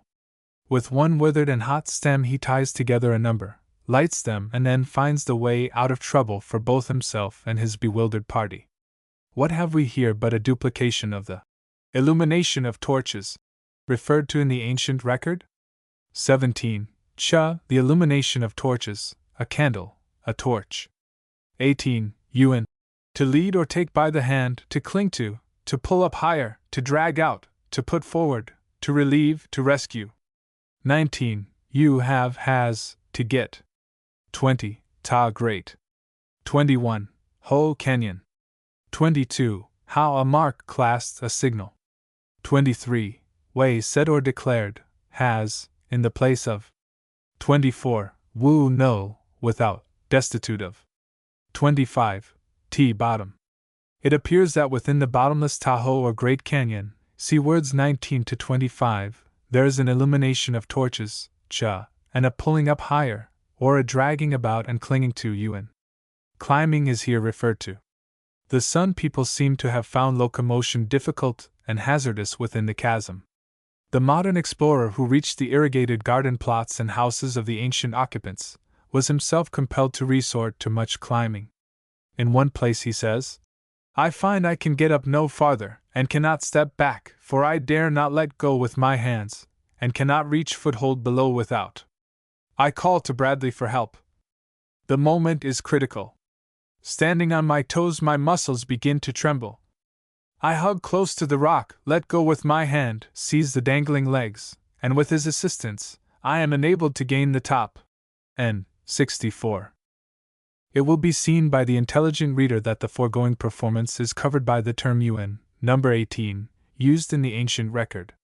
There was a rescue by Bradley, and the desperate adventurer, a chief of the Ethnological Bureau, was pulled up higher, even to the top of the cliff.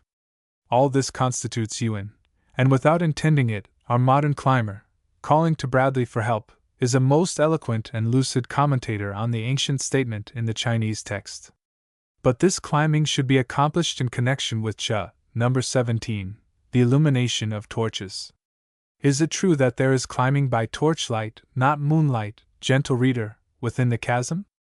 Light is thrown on the ancient text by a statement already in part quoted. We fear that we shall have to stay here clinging to the rocks until daylight. Our little Indian gathers a few dry stems, ties them in a bundle, lights one end, and holds it up. The others do the same, and with these torches we find a way out of trouble. Helping each other, holding torches for each other, one clinging to another's hand until we get footing, then supporting the other on his shoulders, so we make our passage into the depths of the canyon. And now Captain Bishop has kindled a huge fire of driftwood on the bank of the river. This and the fires in the gulch opposite, and our own flaming torches, light up little patches that make more manifest the awful darkness below. Still, on we go, for an hour or two, and at last we see Captain Bishop coming up the gulch, with a huge torchlight on his shoulders. He looks like a fiend waving brands and lighting the fires of hell, and the men in the opposite gulch are imps lighting delusive fires in inaccessible crevices, over yawning chasms. At last we meet Captain Bishop with his flaming torch. N. 65. And so the brilliant description continues. What is all this but the cha yuan of the ancient record? Here surely is an illumination of torches. Torches and climbing, say the ancients. Torches and climbing, say the moderns. We can readily understand why the ancient occupants of the stone houses in the Grand Canyon should have used the torches so liberally and conveniently supplied by nature throughout the region where their light is too often sadly or desperately needed. We have been informed by a modern visitor that ruined cave habitations are to be seen along lofty and inaccessible ledges, and these dwellings were reached by very narrow, precipitous, and devious paths, and being extremely difficult to attain by the occupants themselves, presented an impregnable front to invaders. Surely here torches would often come in handy. Dr. Fuchs believes that the ancient occupants of the cliff or cave houses chose hazardous sites in order to be out of the reach of enemies. He says, the pressure of outside tribes, or what may be called human environment, probably had much to do originally with the choice of caves for houses. The experienced archaeologist also draws attention to Jackson's remark that finger imprints answering to those of women may still be traced in the mortar of the dwellings. N. 66. Many interiors indeed are covered with smooth plaster in which the impressions of small and delicate fingers appear. Of course, women and children formerly lived on the inaccessible ledges, and sons, fathers, husbands, or brothers, away perhaps hunting in distant glens or forests, were comparatively free from anxiety concerning the condition of loved ones at home. And if savages with tomahawks and scalping knives came stealing through ravines to the foot of impregnable stairways, the mothers aloft, pressing children to their breasts and looking down on baffled foes, must have felt something of the emotion which throbs through the well-known lines, written indeed by a woman. For the strength of the hills we bless thee, our God, our Father's God. Thou hast made thy children mighty by the touch of the mountain sod. Thou hast fixed our ark of refuge where the spoiler's foot ne'er trod. For the strength of the hills we bless thee, our God, our Father's God. Our God, our Father's God. By the touch of the mountain sod, where the spoiler's foot ne'er trod. Our God, our Father's God. And if in the darkness of night, the awaited signal or cry were heard arising from the heart of the abyss, how quickly the doors would be opened and ropes lowered and torches lighted to help the hunters to their homes on high. Torches flaming and eyes gleaming. Lights flashing in all directions. An illumination of torches. No wonder the canyon was noted for its chayuan and cave dwellings.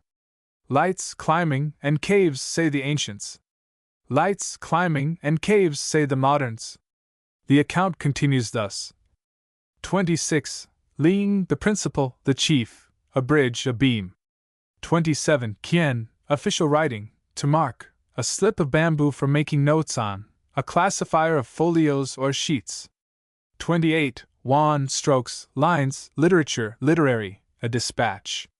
29. Ta, great. 30. Ho, canyon. 31. Fu, to spread abroad as decrees, to exact, to demand. A ling or chief is here referred to in connection with the Great Canyon.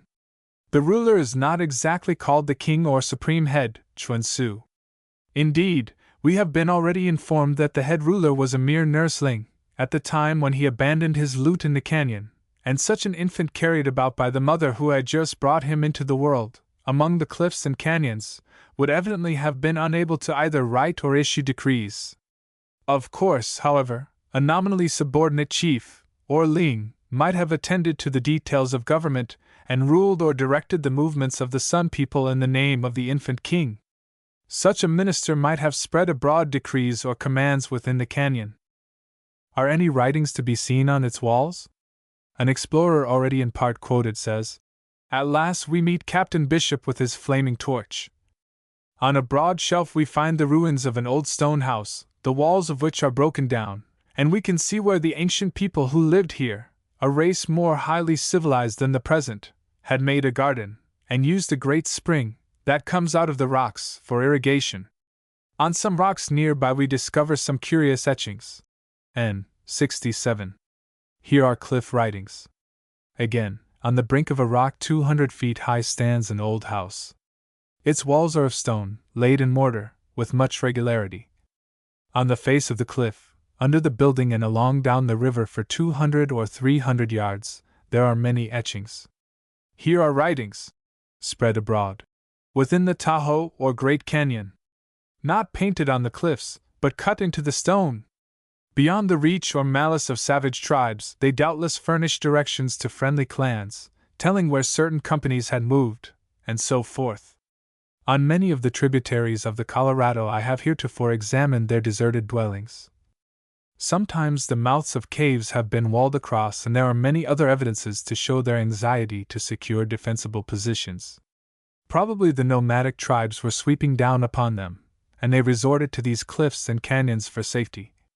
Here I stand where these now lost people stood centuries ago, and look over this strange country.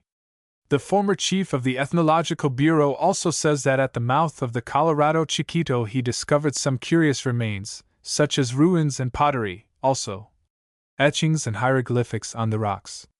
Some of the cliff or cave dwellings are singularly impressive.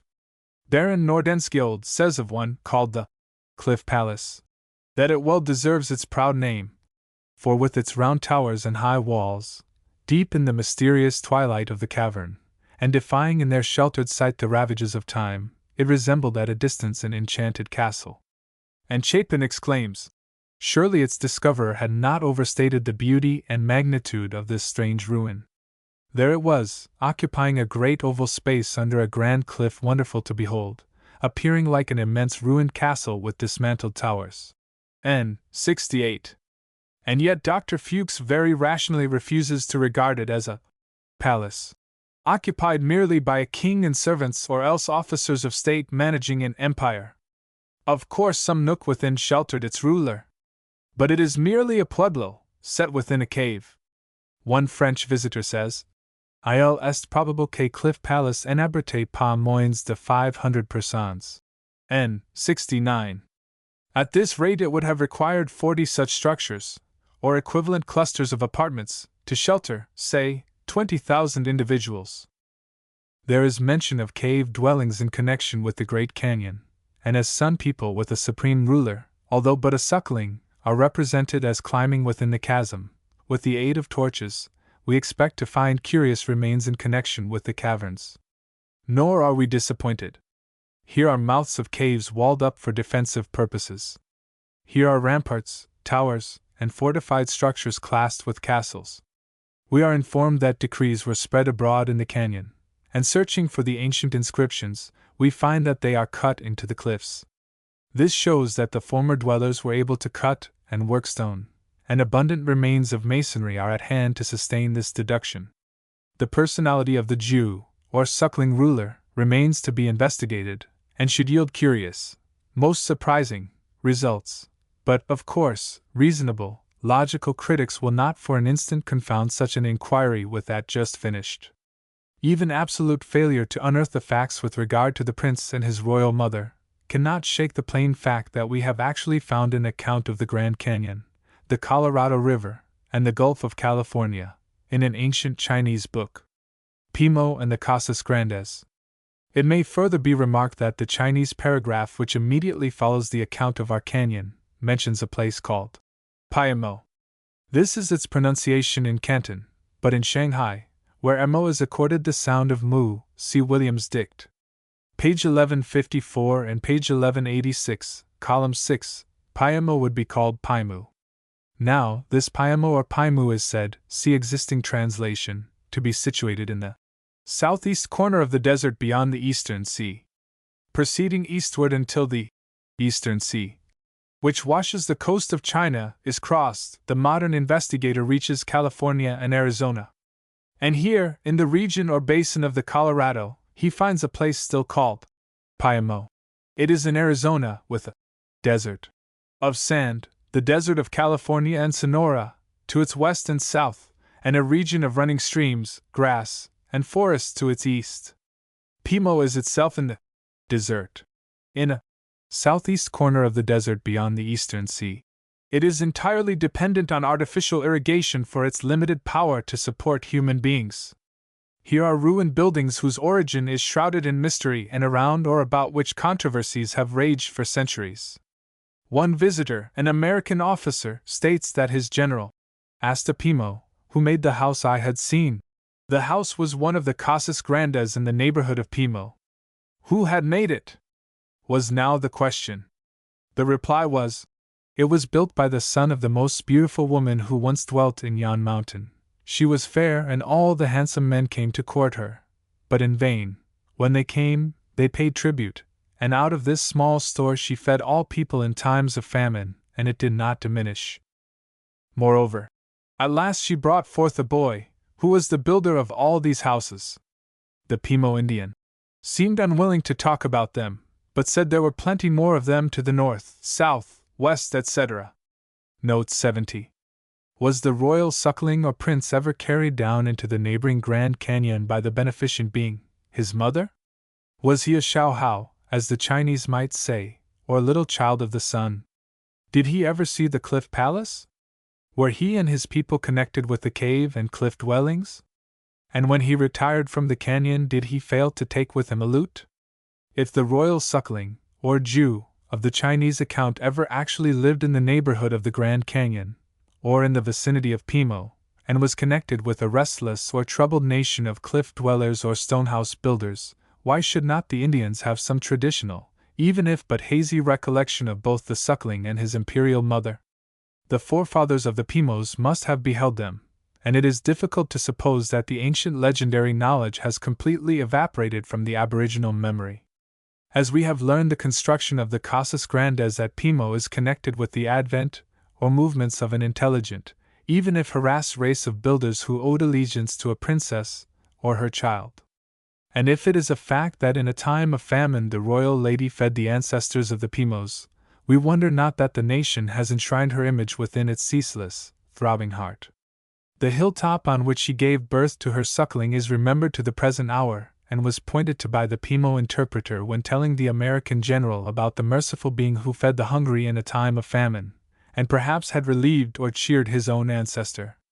Let us not overlook or snub the fact that Pimo, the Pimo of the region beyond the Eastern Sea, is actually mentioned in the same breath with the Grand Canyon and the Gulf. It is represented by characters numbered 9 and 10 in the extract from the ancient Chinese volume, now set before the patient and intelligent reader who appreciates or perceives the difficulties connected with the present investigation. The last column, reading from right to left, consists of 12 characters, which express the following sense: ta, hg, east, south, corner, has, shan, mountain or height, called, pi mo, ti, q. The 11th term, ti, stands for place, and a q is a level-topped hill. As it is also called a shan, see number 7, the key should be a prominent eminence having a level space on top. The name Piamo is expressed by putting pi, which signifies skin, or case, along with mo, which simply stands for mother. A mother, or a maternal case, is connected with the Piamo Q or level-topped hill. Is such an eminence to be seen in the vicinity of Piamo? Has it a flat summit? Are there any signs that it was inhabited by the queen of the builders?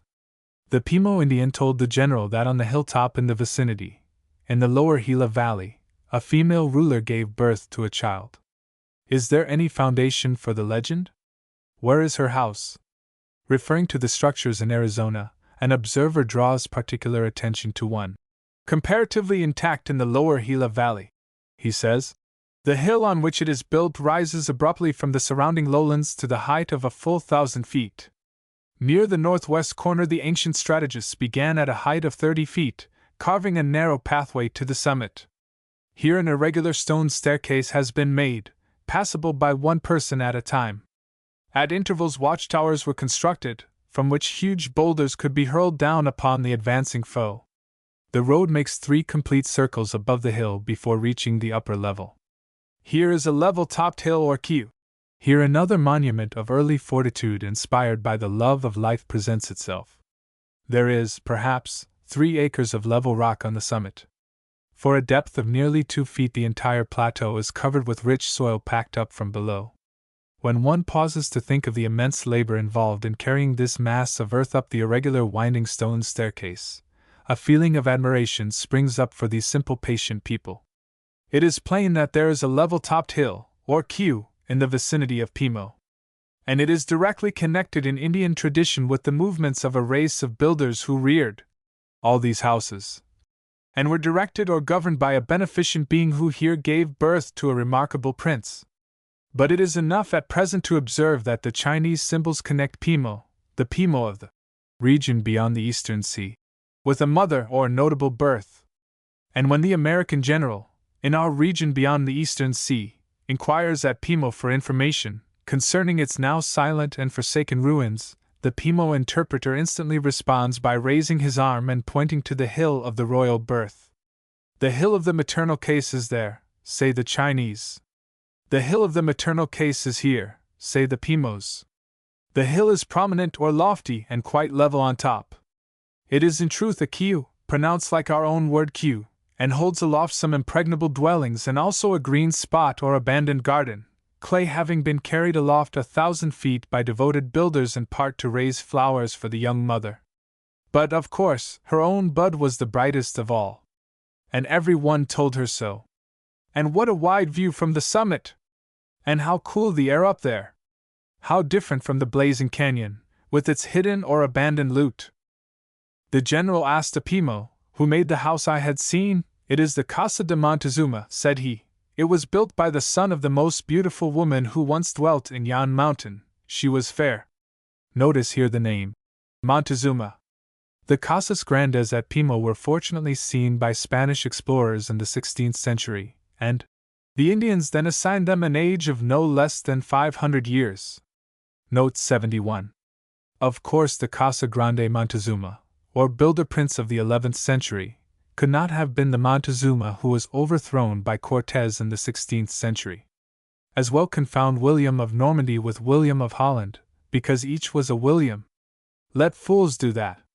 One writer says with regard to the legends of the sedentary Indians that the name of Montezuma runs through all of these, not generally referring to the king whom we are accustomed to identify with that name, but to the great chief of the Golden or Heroic Age. And 72. There are noticeable variations in the name or title of the ancient king. Thus, one Spanish explorer speaks of the Casa Grande, or Palace of Moctezuma, and 73. Here we have Moc or Mock, as it is by others spelled, instead of Mon, Tiizuma. Another authority furnishes the spelling Motcuh Soma, and adds that it is found written also Moctezuma, Mutexuma, and Motexuma. N. 74. Notice the three different spellings or sounds, mo, mu, and mock, prefixed to Tizuma. The title T or Ti, or Tcuh, signifies warrior or lordly ruler, and 75. As for Suma, it is said to mean sad, angry, or severe. But Soma may include an allusion to the water of immortality and embrace the notion of divine descent. Soma, Mock, the Tizuma, Mo or Mu were names or titles bestowed on the 11th century builder prince who was connected with the construction of the Casas Grandes in the Pimo section, and was born on a prominent hilltop there. He was Mock, Mo or Mu. Turning to the Chinese account, we find that the royal Jew or suckling connected with the region of the Grand Canyon and Pimo was likewise known as Mu. Note 76. In addition, the suckling is repeatedly called a Ti, or T as it is just as often spelled. And this, so far, agrees with the title of the Pimo infant, whose name is frequently said to be Mutiai-Zuma. A Mutiai, say the Chinese. A Mutiai, say the Pimos. According to the Chinese record, the imperial, Ti or T, heir apparent, or Untsc, suckling or baby, Jew, whose estate or patrimony, Chan, was Loming, name of a region, lived or resided, Ku, as the tender, delicate youth, Yao, Mu. Here we see that the heir apparent, the Jew or baby, was both Mu and a Ti. The old account connects the infantile ruler with a region called Loming. We need not delay to ascertain the position of this province or land, enough now to observe that wherever it was, the Jew and Ti lived there, or lived somewhere, as the pleasing and tender Mu. The baby was Mu. This name, like some of our own names, such as Grace, Patience, Clement, is frequently used as an adjective. It may stand for either beauty or majesty, but it is also, at times, a surname. Note 77. As already seen, the Great Canyon with the connected bottomless abyss, in the region beyond the Eastern Sea, is connected with the Sun and Moon Shan. And on this Shan is the Great Men's Country. See existing translation. Now a Chinese comment, note 78, informs us that the forts of the entirely Great Mu formerly held or possessed this Great Men's Country, which is on the Sun and Moon Shan. Information is next furnished concerning the largest walruses, and it is plain that the polar region is referred to. The account is quite clear, as any Chinese scholar can see, now that we have pointed out the position of the passage. It might seem advisable to prove that the haunt of the walrus was known to the ancient Chinese writers who have furnished accounts of America, but it is unnecessary to do this, seeing that the phenomenon of 10 suns, which is only visible at the Arctic Circle, is referred to in the ancient books. Moreover, as we have learned, appearances of 5 or 7 suns, or moons, shining simultaneously in the sky, are distinctly connected with the Sun and Moon Shan. It was therefore known that the mountain system of North America stretches upward, like the branches of a tree, from the vicinity of the Grand Canyon to the polar region, or place of the 10 suns. And from a point here, The shores of northeastern Tartary or Asia can be seen without even the aid of an opera glass. It now appears that in the remote past there was a ruler named Mu dwelling in the mountainous land which stretches from the Grand Canyon to the Arctic Ocean. His domain was on the Sun and Moon Shan, and he had fortified dwellings or forts. Where, today, are the remains of the ancient strongholds? One observer says with reference to the cliff dwellings that they have the appearance of fortified retreats. The occupants, on account of contending hordes, devised these unassailable retreats. The builders hold no smallest niche in recorded history. Their aspirations, their struggles, and their fate are all unwritten, save in these crumbling stones, which are their sole monuments and meager epitaph. Here once they dwelt. They left no other print on time. Note 79. The unassailable retreats noticed by this melancholy writer may well be some of the strongholds of Mu and his followers or warriors. The ancient pueblos, or casas grandes, are of great strength. When the ladders are drawn in, the various sides present a perpendicular front to an enemy, and the building itself becomes a fortress. Further, the strength of the walls of these structures was proved during the Mexican War, when it was found that they were impregnable to field artillery. Note 80. The Spanish soldier, Castaneda, in the 16th century said with regard to the Pimo Casa Grande, that it seemed to have served as a fortress. Note 81. Now Pimo, represented by the symbols for a maternal case and hill, is mentioned on the very page of the Chinese book which notices our Grand Canyon. Then, we are told that cliff dwellings were here and a sun prince, at first a mere Jew or infant, called Mu, and that he or his followers erected forts or fortresses. And here we find no scarcity of ancient strongholds. And when we ask the Indians for the name of the ruler who governed the now decaying strongholds, their answer is Mu, the very title in the Chinese book. Mu, say the ancients.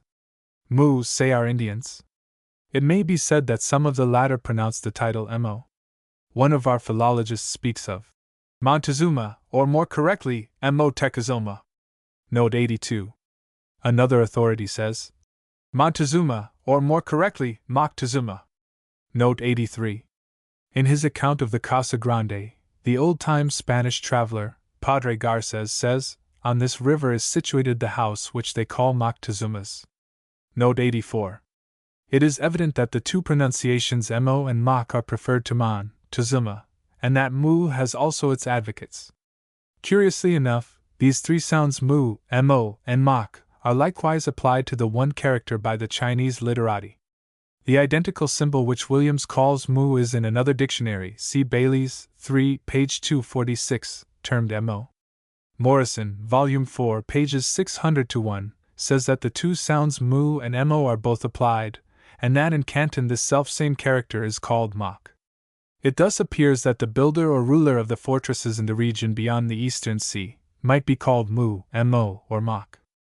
And in the region referred to, the region beyond the Eastern Sea, we find many strongholds or forts, as well as cave dwellings Winky Face, and when antiquarians inquire of the Indians for the name of the ancient builder prince, they are variously informed that he was the glorious Mu, Mo, or Moc.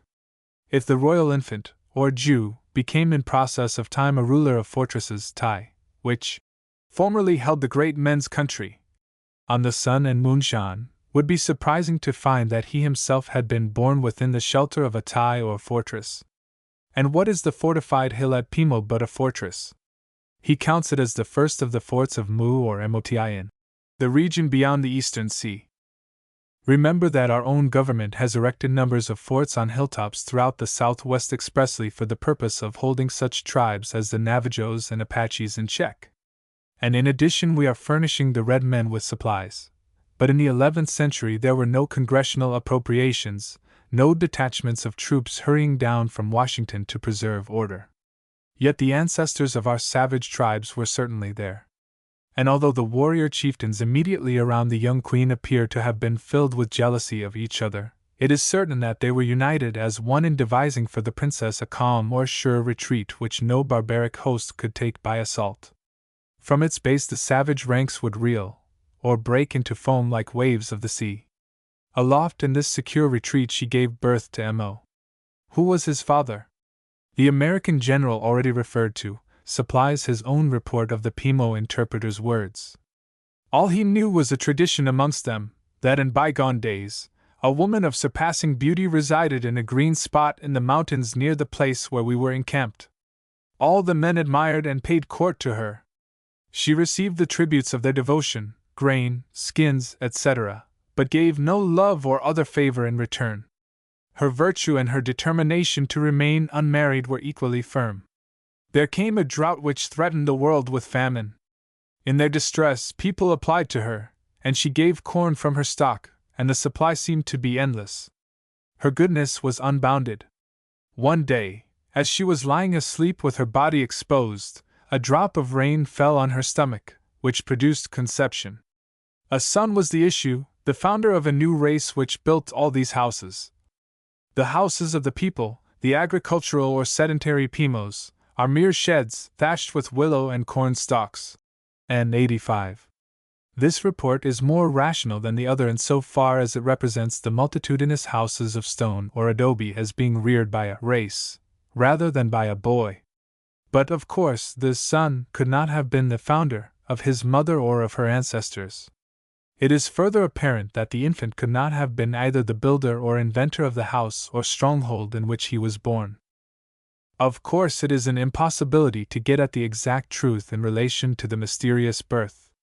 The unwed lady's own account ought to constitute a sufficient explanation, and would, but for the unfortunate historic fact that no mother has ever been known to tell her children the truth about their production. Even Christian mothers lie precisely like pagans in this respect, and are just as thoroughgoing humbugs as Hannah in the temple, when questioned for details. They will tell a poor helpless, green, inquiring child, for instance, that they found him in a cabbage, when the actual truth is that they got him from a stork. We therefore unanimously dismiss their worst and useless testimony as that of a shameless pack of preposterous deluders. It is probable that the Pimo princess may have been secretly wedded or united to some man whom she really loved and preferred to all others.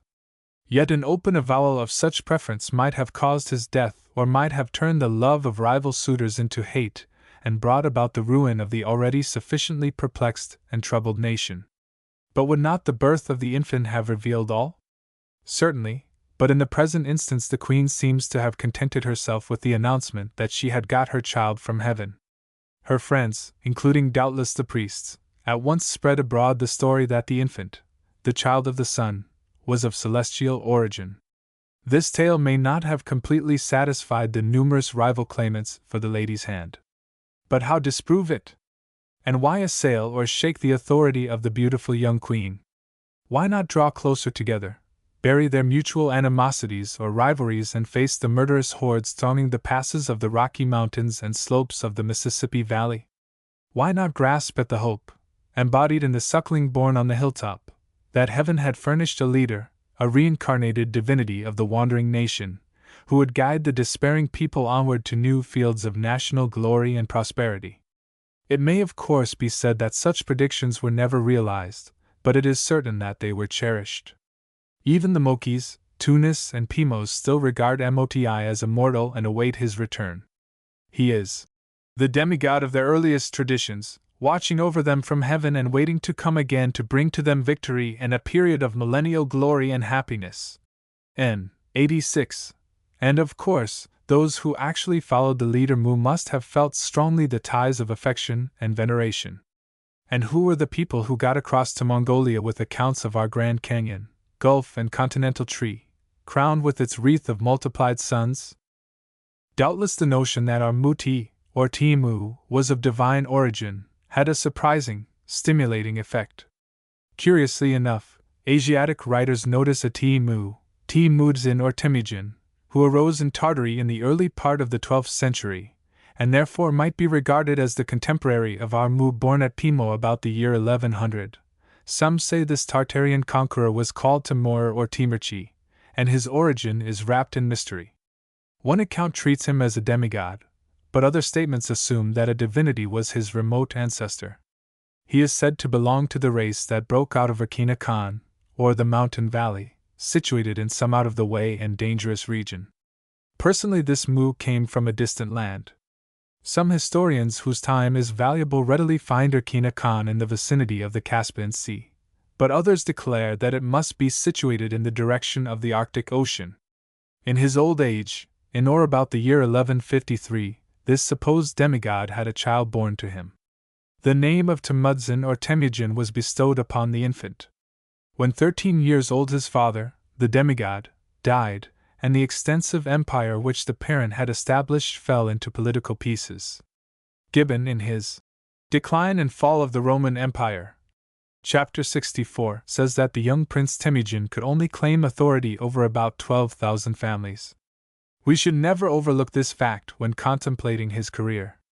Every incident in his history is known. His name has resounded through the world.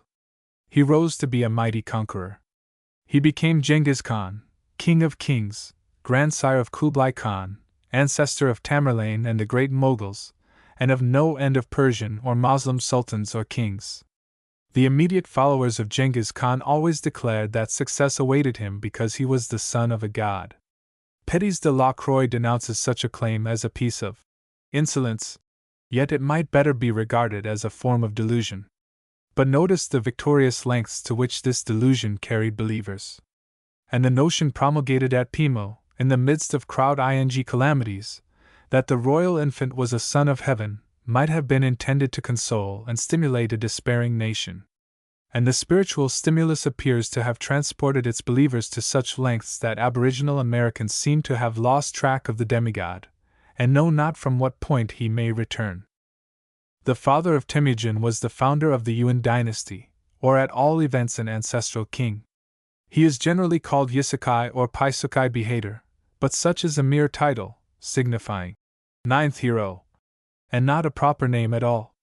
Some lucid commentators will positively tell us that it was not the father of Genghis Khan, but his ninth father or ancestor, who was the god.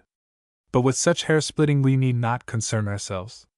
Enough to note the uplifting, psychological effect or result of faith or belief in divine aid or protection. No wonder David exclaims, "Thy rod and thy staff, they comfort me." In the case of the Tartars, the results of their exalted faith were indeed surprising. The crusades of the Christians had proved a failure. Jerusalem had passed from their hands. Richard, King of England, had been taken prisoner. The Moslems, according to Gibbon, were preparing for the invasion of Europe. Their brethren were actually entrenched in the heart of Spain. Enraged against Western nations for the long war waged against their power, armies were gathering for the conquest and plunder of Christendom. The crescent instead of the cross, says Gibbon, was to glitter on the spire of St. Paul's.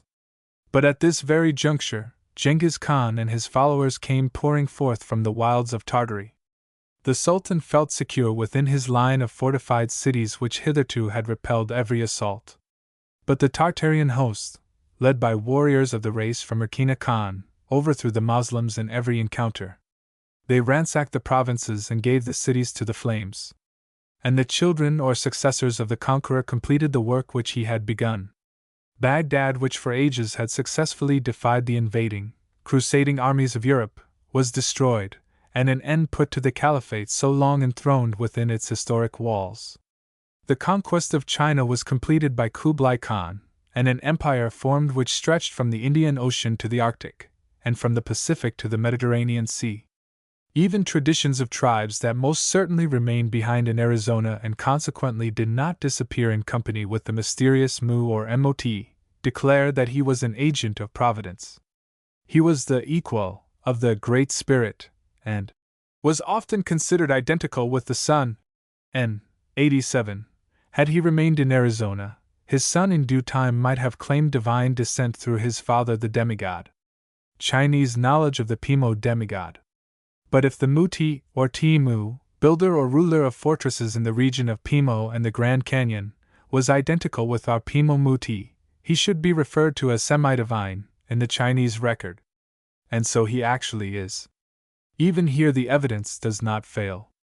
But conception of the little sunchild did not occur on the well-watched or guarded hilltop at Pimo. It was in a green wilderness noted for its hay or grass and butchering of beasts, that a phantasm approached the female, and so on. Fortunately, we can turn away from this particular account of the visit of Incubus, seeing that the necessary information is more conveniently furnished elsewhere, and 88. The name of a mountain, which may or may not have been far indeed from the Grand Canyon, is furnished, and we are informed that Xiao Hao dwelt, there, Qi. In addition, he is called a sovereign, Ti or T, and a Shan. Now this term, Shan, according to Williams, page 737, stands for the gods, the divinities, a god, a supernatural good being, divine, spiritual, as being higher than man, godlike, wonderful, superhuman, to deify. The Xiao Hao, or Mutiai, is a Shan or god. A god! Say the Chinese. A god! Say the Indians. Taking the account as it stands, it appears that an incarnated god, in the shape of the Xiao Hao Mu, was at one time within the Grand Canyon, which still retains his lute. Notice that the country contiguous to the mighty chasm is called the Xiao Hao's country. Next, observe that the vast chasm, or Tahoe, is itself called the Great Canyon of the Incarnated God, or King Shang. Shang stands for heaven or supreme, and King signifies to descend from a higher level, to come from the sky, to fall as rain, to come into the world as Christ did. Williams.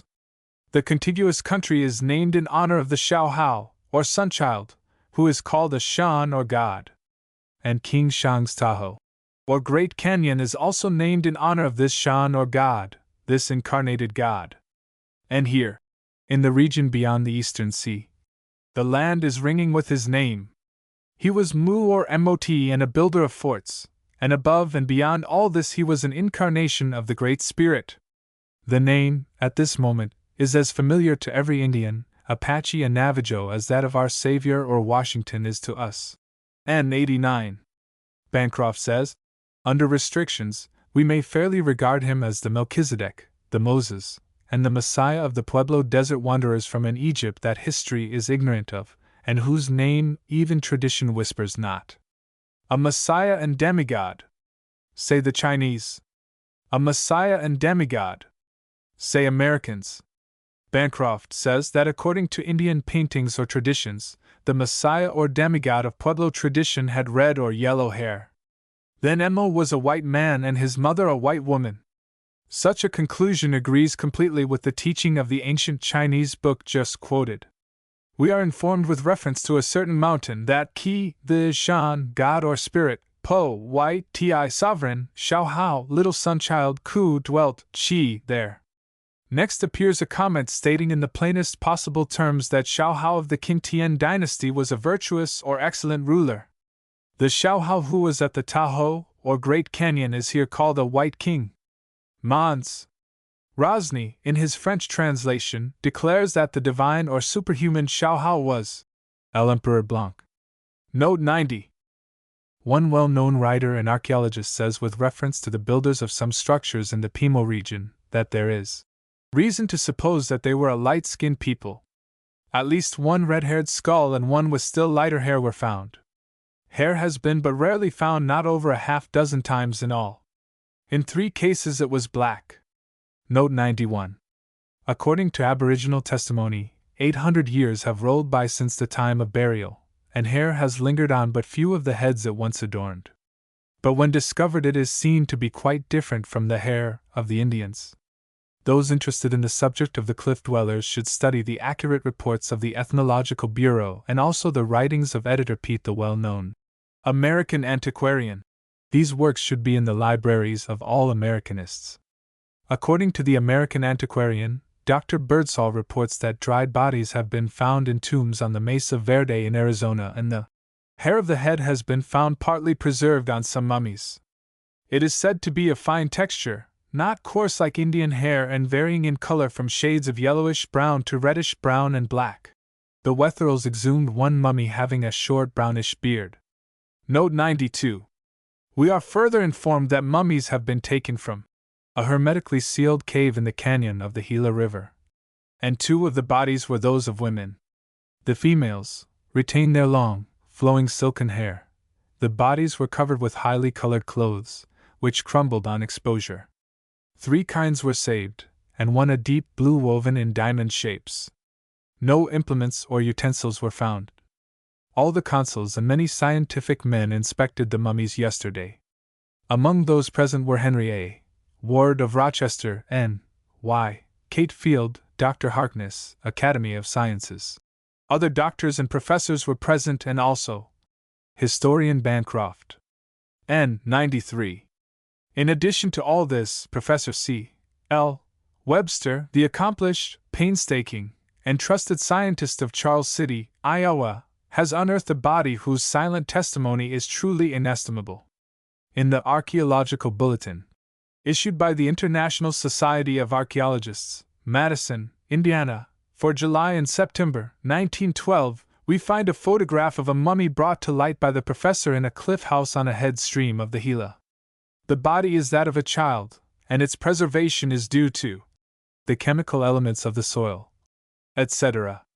The hair on the head of the mummy was of a beautiful dark brown color, and of a soft and silky texture, and the hair on the head of this mummified child is of the same color and texture, only finer, as that of adults found braided in long plaits in an adjoining room. Page 78. The professor believes that different races were here contending for the mastery of the region, and that one or more of them were driven out, perhaps destroyed, suddenly. See Article 1. Another archaeologist says that quite recently hieroglyphics were discovered in the Tonto Basin country, depicting the driving out of white people by red men, and local archaeologists have set up a theory that the people who once cultivated these valleys were white. The present Indians have many legends of white men being in their country before the advent of the Spanish conquistadores. Father Marcus Niza, a pious Jesuit, who accompanied Coronado on his march through this section in search of the 7 lost cities of Cibola, speaks frequently of allusions made by Indians to white bearded men who were here before. N94. In tracking the missing white race, remember that some of the Toltecs, like the Mayas of Yucatan, compressed the skull in childhood, that they had among them a sprinkling of very large men, Canames, and that in the wilderness their mode of living would be more like that of Indians than of cultured, civilized people. Mons. Charney has argued that the Mexican Toltecs were of a white race, but very foolishly argues, like Baron Humboldt, that the Toltecs marched from Mongolia to Mexico in the 6th century.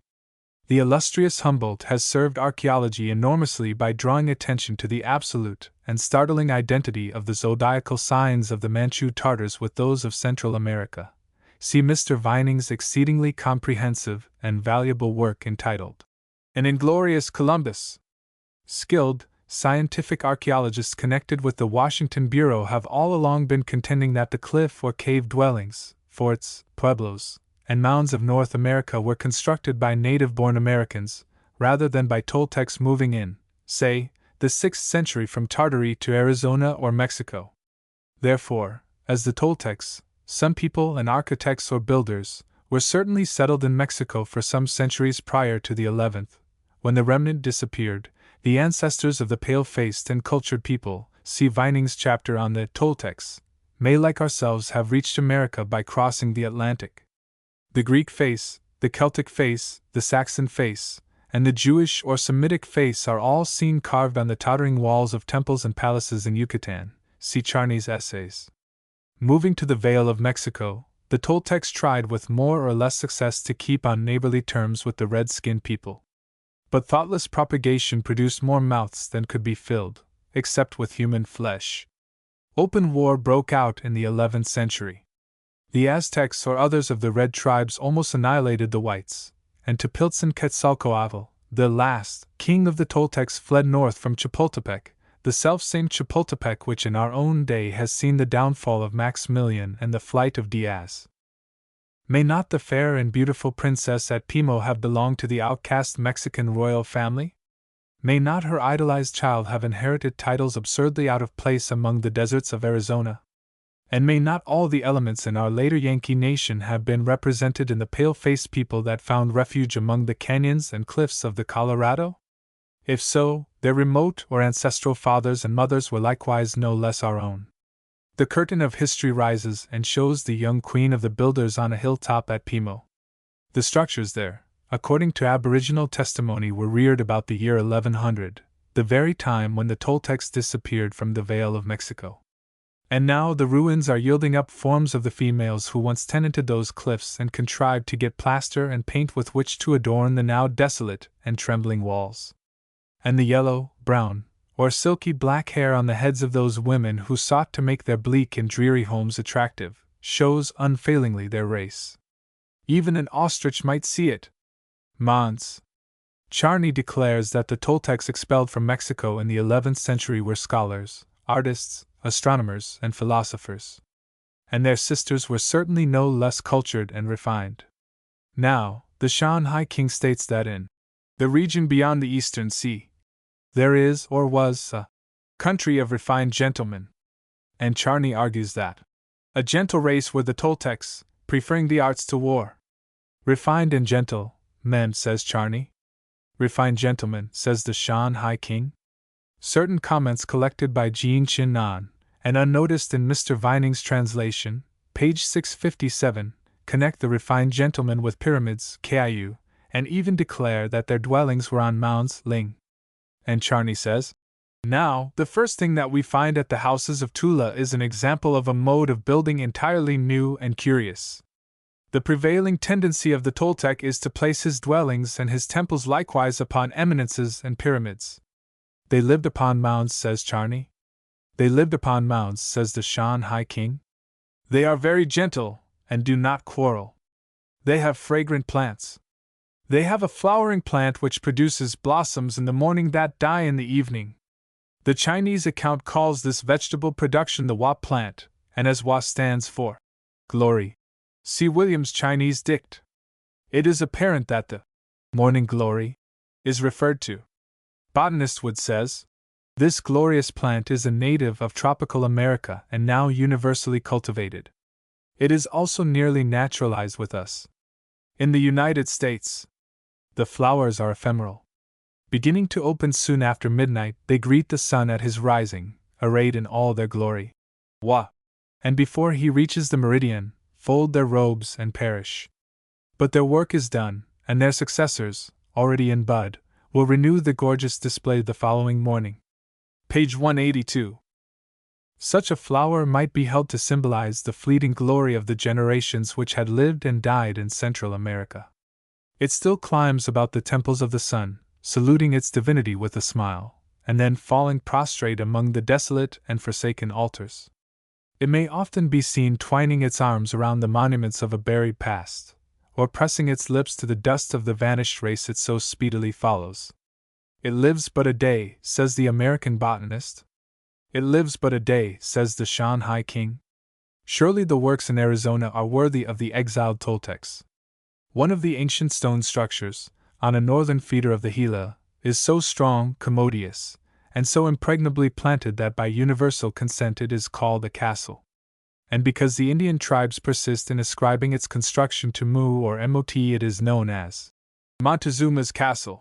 The Ethnological Bureau has interested itself in the preservation of this impressive work of the so-called cliff dwellers, and our government has taken charge of it as a national monument. And Arizona is named in honor of the Ari or Maiden, the legendary queen of the Pimo Zona or Pimo Valley. The mother referred to in the ancient Chinese record is thus remembered in the title of a Yankee sister state. Her idolized son is said to have governed forts, and in the vicinity of the castle we find a number of forts.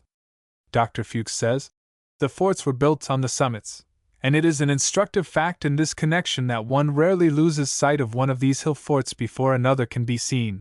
An approaching foe could be discerned, and smoke signals would warn field workers to retreat to the forts for protection. 28th Report Burr. Amer. Ethnol, page 207. Read also connected pages for information relating to the forts and their builders.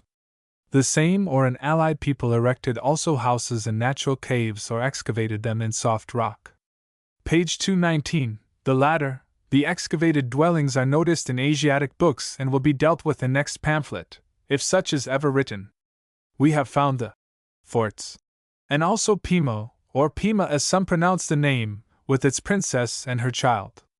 And have we not found the gulf and canyon referred to by the departed ancients? Have we not found everything except perhaps the abandoned imperial loot? And even it may yet be recovered. Let it be dug for at the cliff of the harp. Perhaps it may yet be resurrected. A harp that in darkness and silence forsaken has slumbered while ages rolled slowly along, once more in its own native land may awaken and pour from its chords all the raptures of song. Unhurt by the dampness that o'er it was stealing, its strings in full chorus, resounding sublime, may rouse all the ardor of patriot feeling and gain a bright wreath from the relics of time. Has slumbered while ages rolled slowly along, and pour from its chords all the raptures of song. Its strings in full chorus, resounding sublime, and gain a bright wreath from the relics of time.